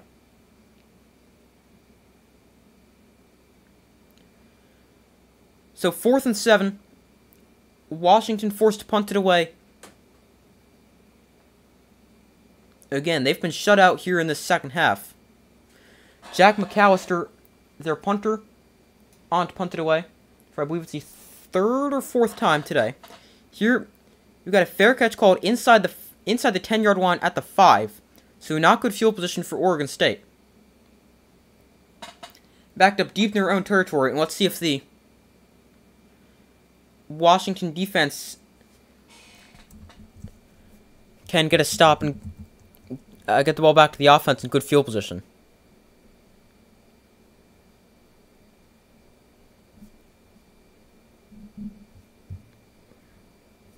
See if there's any updated scores around the country Florida's made it very close against Missouri. That game's been close, back and forth all day. 30-28, Missouri leads with 7:49 to go in the fourth. Texas leads Iowa State 23-16 with 12:44 to go, and LSU is destroying Georgia State 42-14. But that game was close for a while, but not anymore.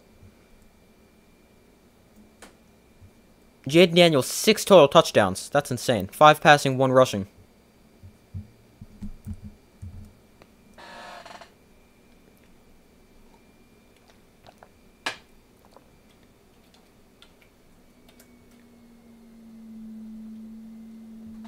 But waiting for them to come back from commercial break after the punt, the ball is spotted at the Oregon State 5-yard line. It's ruled a 46-yard punt and a fair catch at the 5.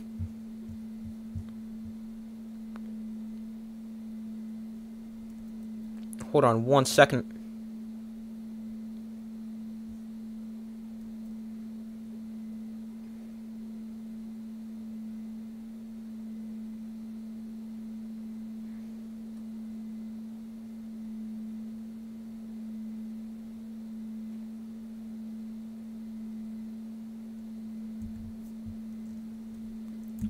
So still waiting for them to come back from commercial break.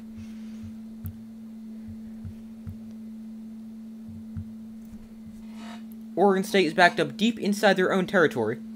So far, results in the poll today, we've got 56% of guys have said Washington will win, 44% have said Oregon State. Make sure to vote if you guys have not already done so.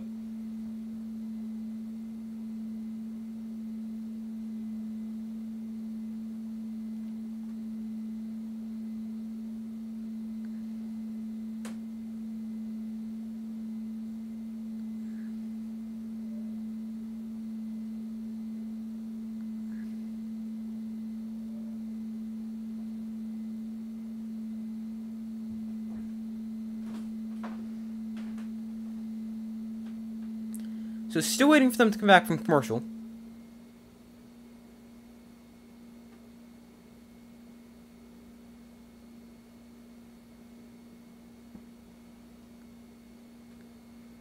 We have a 2-point game. Washington leads Oregon State 22-20 with a 7:55 to go in the fourth quarter.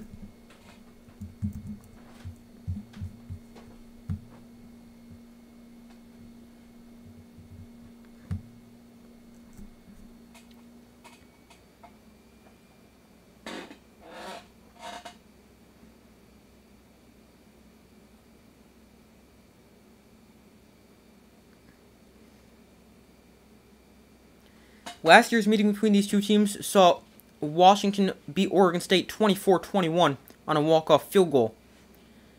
Here we've got a 1st and 10 at their own 5 for Oregon State. DJ looks to throw. He's pressured. DJ throws. That is complete and taken down right at the point of the catch for a pickup of 7 on 1st down. The last 2 games in this series have been decided by a game-winning field goal. In 2021, Oregon State won. Last year, Washington won. Wonder if that trend continues this season.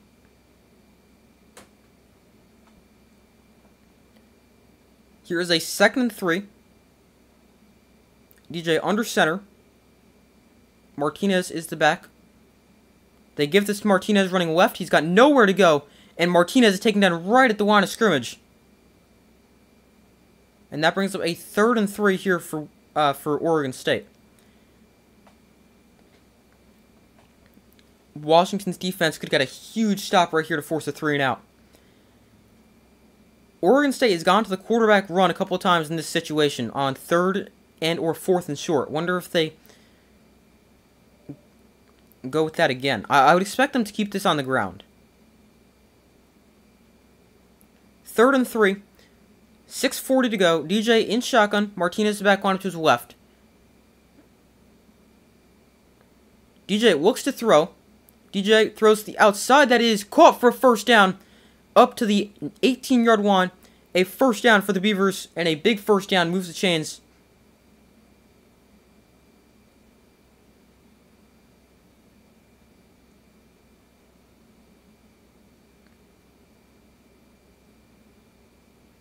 That almost went through his hands. Nice catch there by Anthony Gold on the outside.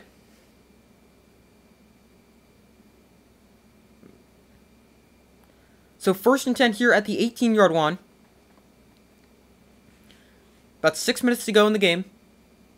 DJ looks to throw, steps up in the pocket, takes a shot down the sideline. Incomplete. Another great defensive play made by Jabbar Muhammad. He's been insane for Washington so far. 2 picks, 4 or 5 passes broken up.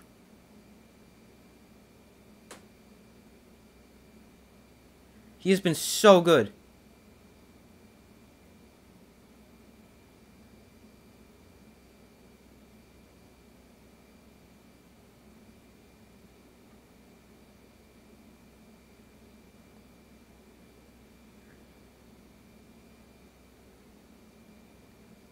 We have an injured Oregon State player down on the field. That was the intended target. Hopefully he's okay. That is Silas Bolden. He's got 8 targets tonight, 4 catches, 37 yards. I was just saying, Muhammad's got quite a few pass breakups. He's got 2 picks tonight, 4 pass breakups.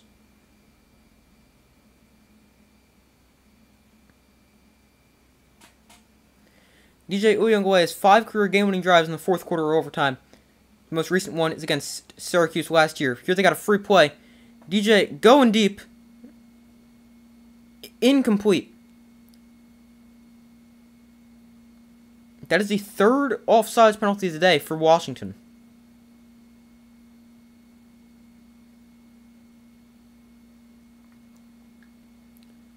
So that gives them a free 5 yards to make this a 2nd and 5.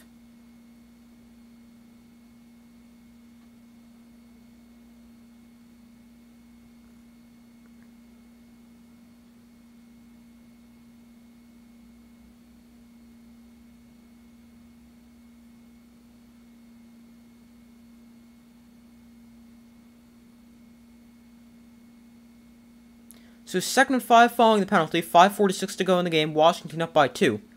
Here they hand off to Martinez up the middle. Martinez powers his way ahead for a 1st down, gain of 8, as Martinez carries several Washington defenders with him on the carry as well.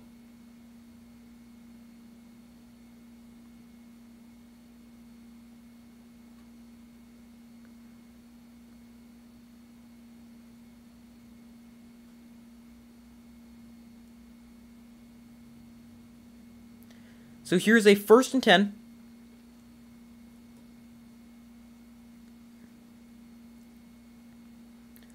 $5:10 to go in the game. Washington leads 22-20. Ball on their own 32-yard line. DJ under center. Martinez to back about 6 to 7 yards behind him. Here they go back to the ground with Martinez. Martinez lowers the shoulder and will gain about 3 yards on the 1st down carry. That actually wasn't Martinez. That was their other running back, number 1. That is Deshaun Fenwick.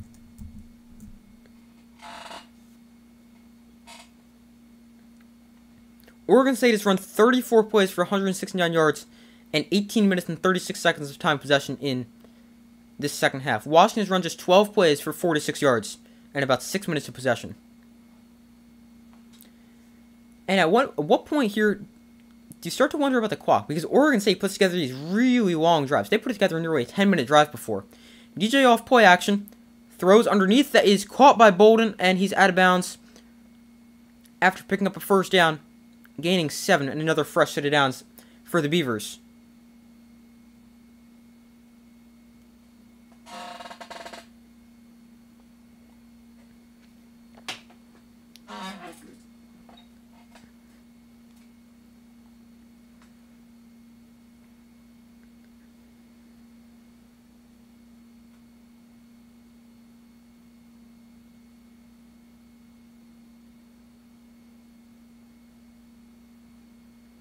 So 1st and 10, 3:48 to go. Ball on their own 42-yard line. They go back to the ground, this time with Martinez, and Martinez is taken down for a loss of a yard.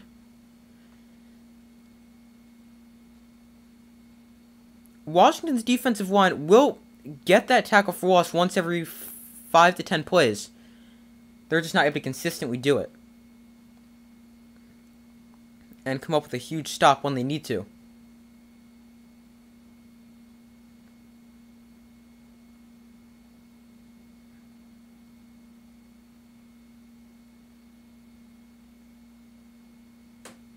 So 2nd and 11, backed up to the 41. So loss of a yard on first down. DJ looks to throw. Throws one deep down the field, incomplete, bowled in the intended target. 1-on-1 down the sideline, but great coverage. And that brings up a 3rd and 11, number 25 for Washington, stride for stride.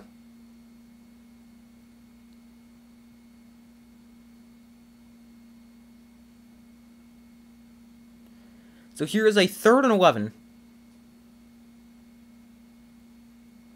DJ Uyunglele just 1 of 6 on 3rd downs for 6 yards. He also has 1 first down and 1 interception on 3rd down. So from the 41-yard line, here is a 3rd and 11. Washington's defense really needs to get off the field.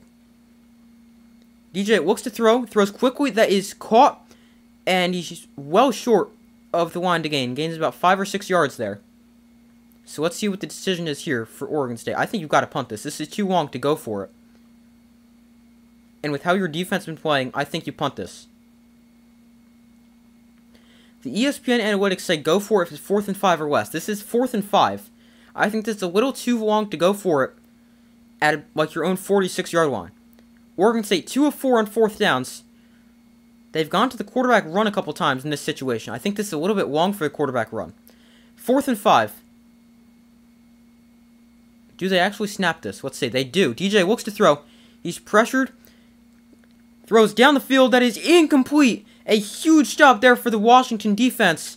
And they get the ball back with the lead with 2:08 to go. A huge defensive play there for Washington.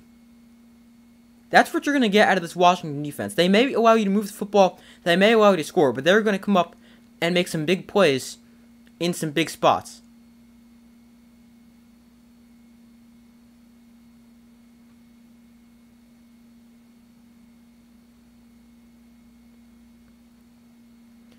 But a huge defensive play there for Washington's defense. They get the ball back to the offense, who struggled here in the second half. But I'd expect this offense to lean in the run game here and try to wind out some of this clock. 2:08 to go. Each team with 2 timeouts left. 1st and 10 here for Washington. They will go to the ground with Dylan Johnson. He did have a fumble earlier. Johnson gains 3 on the first down run.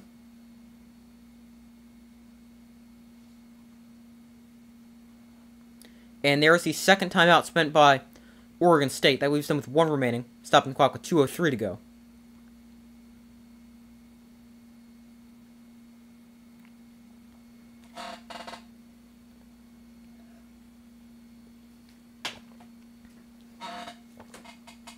Washington will clinch a spot in the Pac-12 championship game with a win.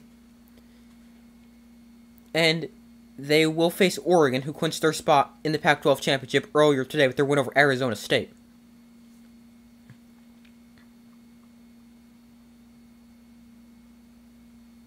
So here is a 2nd and 7 with 2:03 to go.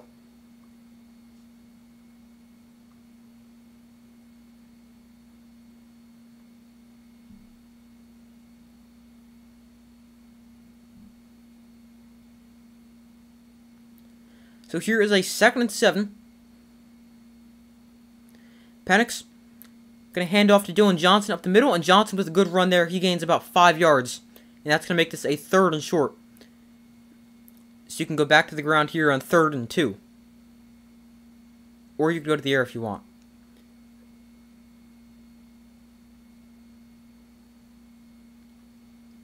There's 1:58 to go.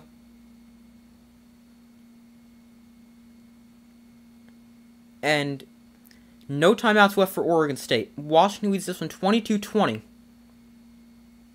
And has a 3rd and 3 here. Washington still has 2 timeouts. Oregon State out of timeouts. Dylan Johnson tonight, 16 carries for 89 yards. Had a very good night running the football for Washington. And he's been very good in last few games for Washington. As he has over, I believe it's like 325 rushing yards, somewhere around there. Maybe more, maybe less, I'm not really sure the exact number. But he's got well over 300 rushing yards in the last 2 games combined. And another good game tonight at 86 yards. Here they go empty backfield as they shift into that formation. Penix looks to throw.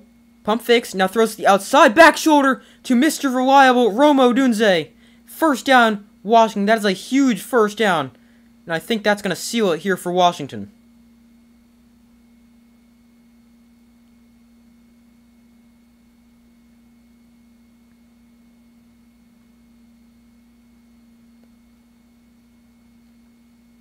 Probably the best quarterback-receiver duo in college football. Rome Odunze has been great today. Michael Penix Jr. with a great throw to Rome Odunze. And Washington is just going to be able to take a couple of knees, and they will remain undefeated. A game that is closer than it should be. Or not necessarily closer than it should be, but a little bit lower scoring than it should have been. But Washington, this time with their defense, shows they can be an elite team.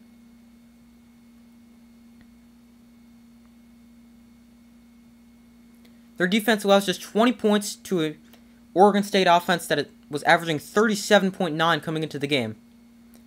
Now, Washington's offense was slowed down, but I think if this wasn't a rainy game, especially in the first half, this could have been a much different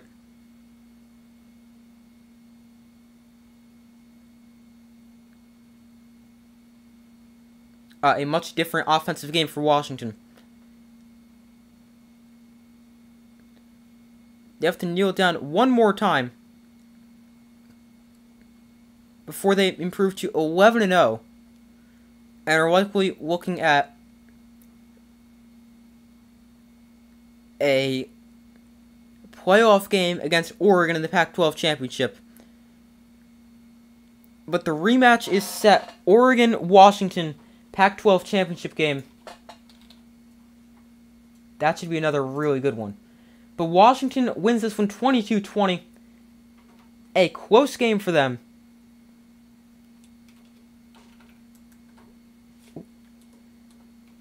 But Washington is able to come out with the win.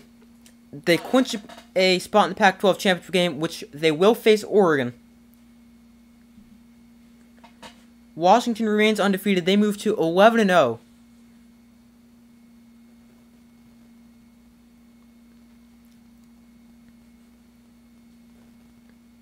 Now, with all these wins for Washington, they're now 11-0. And just beat a really good Oregon State team. I wonder how that impacts them in the rankings, especially with Florida State losing Jordan Travis. I think Washington should jump Florida State. They should jump 4, and then they should probably jump. Personally, I think Washington should be number 1 if they win out, but that's just me. Florida 31, Missouri 30 with 1:30 left in the 4th. I just saw that as I went to see if there was any other close games. So I'll stay on and watch the end of that.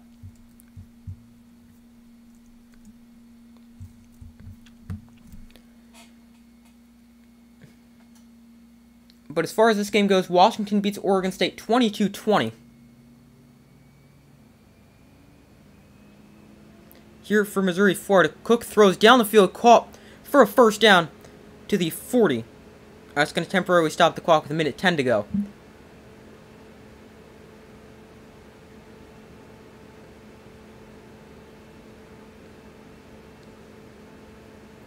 So 1:04 to go here for Missouri. Play is blown dead here. We've got a false start on Missouri. That's going to back them up 5.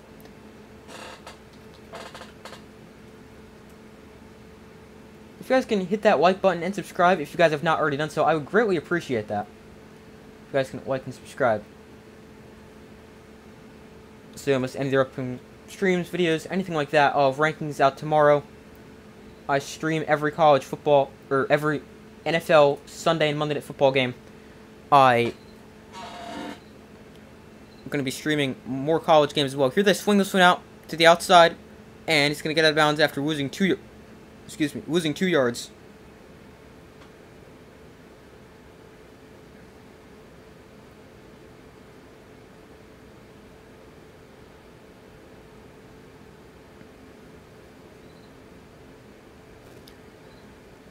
So let's see here. Missouri 30.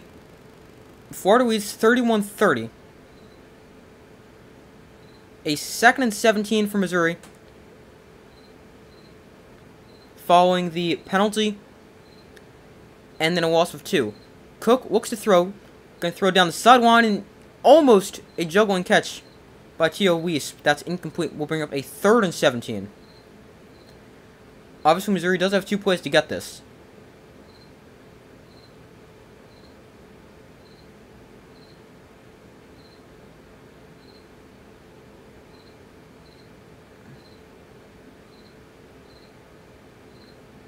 So 3rd and 17, they've got 2 plays. Missouri wind up their own 30-yard line. Cook looks to throw. Cook gonna let one go deep down the field. Incomplete.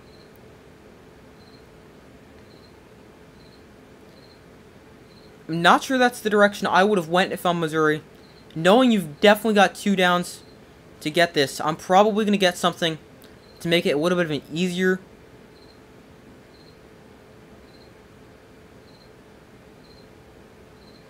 To make this a little bit of an easier 4th down, as opposed to a 4th and 17.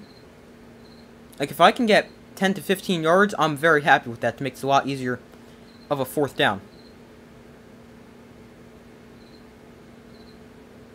And now, prior to this 4th down, we've got a timeout called for by Missouri. That is their 3rd and final timeout with 38 seconds to go. Florida's still got 1 timeout remaining. And also a 1-point lead. Let's see if there's any other close games.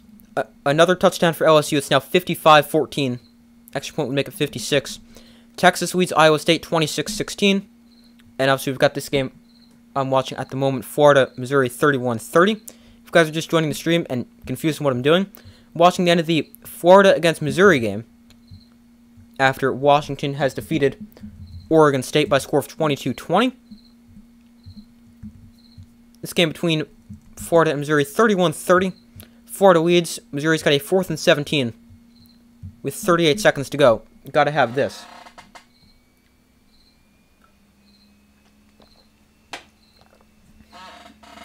So 38 seconds to go here for Missouri.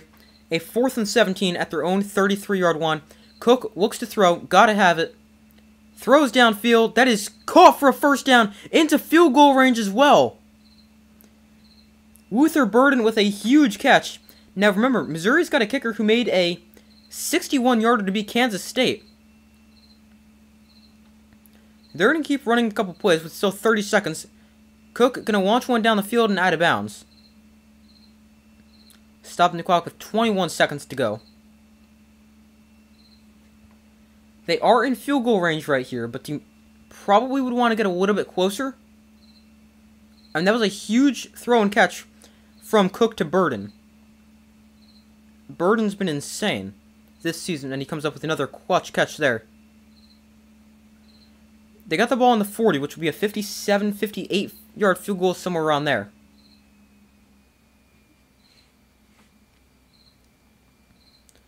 .21 seconds to go. Cook cannot take a sack. Throws to the outside. Caught for a 1st down to the 29.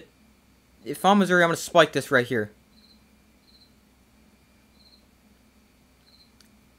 And Cook does spike it with 13 seconds to go.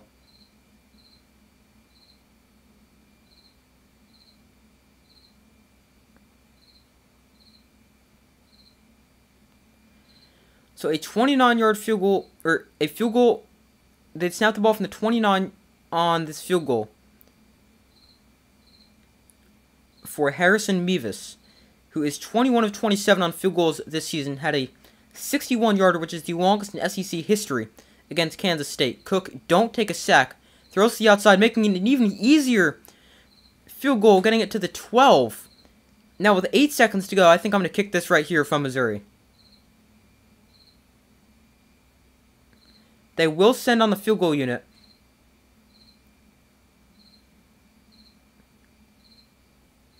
It's got ice water. Yeah, he really does.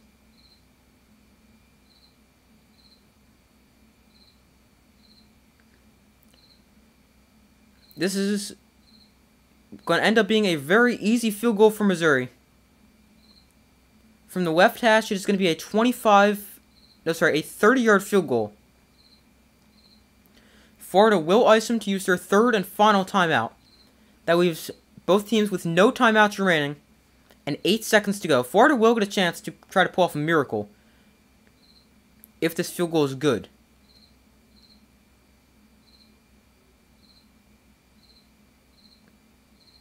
A loss here would drop Florida to 5-6 on the season, and would then need to beat Florida State next week. And now I know Florida State's almost certainly going to be without Jordan Travis after his terrible injury. Again, hopefully he's okay. I've said that like a trillion times, and hopefully he has a speedy recovery. But that makes that game a lot more interesting. But Florida would then need to win that game if this field goal is good, barring a miracle, to get into a bowl game.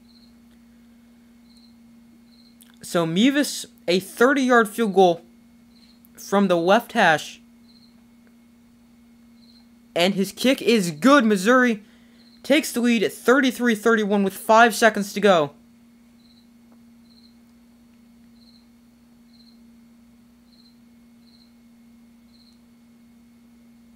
Florida will have 5 seconds to do whatever they can possibly can in 5 seconds.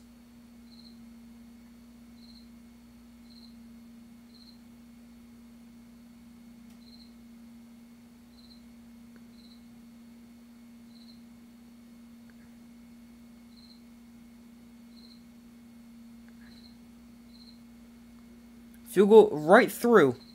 Right down the middle.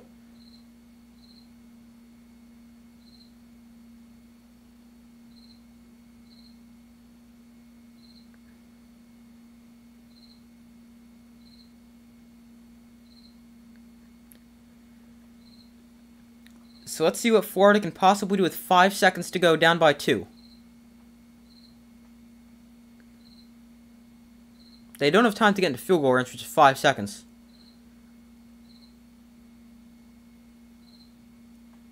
So it's touchdown or nothing for Florida in 5 seconds, whatever they could possibly do.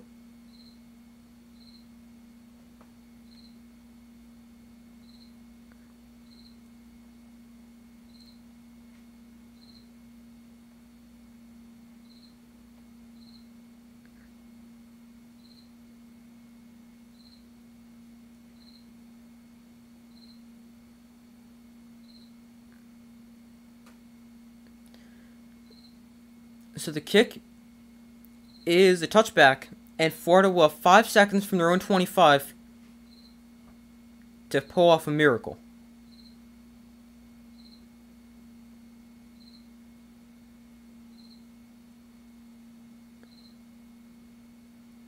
Yeah, I know, he is built like a bulldog. It's insane for a kicker and still to have a huge leg, a 61-yarder earlier in the season. Insane.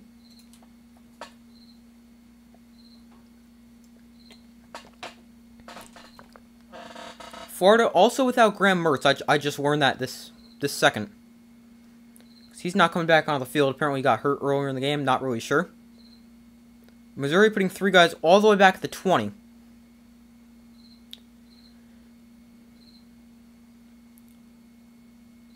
So let's see. Does Florida have a miracle? Over the middle. Oh, it's incomplete. They can't even catch the ball.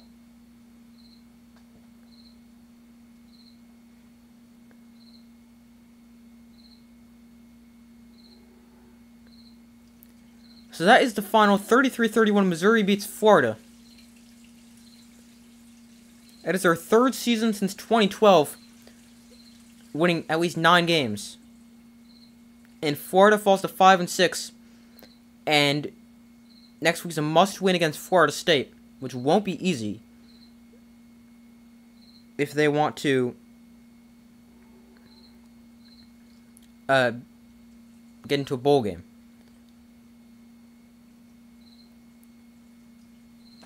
So, Washington beats Oregon State 22-20. Missouri beats Florida 33-31 on a last-second field goal.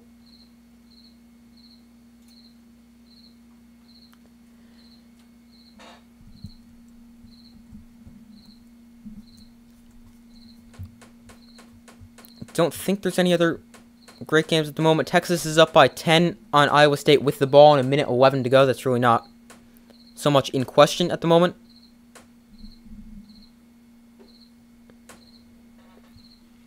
But Washington and Missouri both win. LSU 56-14 over Georgia State. I said that a second ago. But, that's going to do it for tonight's stream. Make sure to like the stream, subscribe, turn on notifications so don't miss any other streams, upcoming videos, anything like that. I will have my updated, or my college ball rankings coming out tomorrow. I will have, refs are putting 1 second back on the, are they really?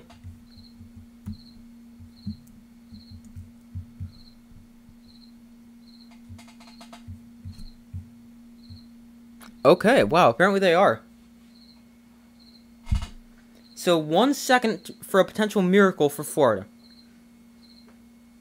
Thanks for telling me that, because if something happened and I didn't see it, I would be so mad at that. So 1 second for Florida, needing a touchdown to win it. Or not a touchdown to win it, just needing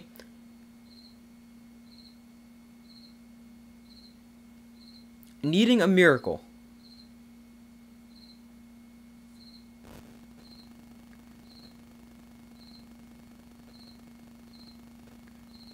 So there is 1 second on the clock for Florida. Down 33-31.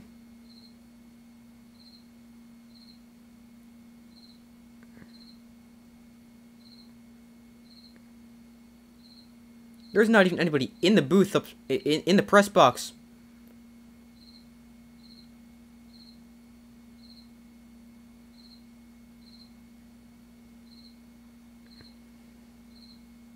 I don't really know what you need a play caller here for on this play. Just say, throw it, catch the ball, and then you just use some miracle laterals. Here they catch it, and the laterals begin, and oh, he's taken down right there. Wow, that was very short-lived. Now the game is over. Missouri beats Florida 33-31. I can assure you there's no time in the clock this time.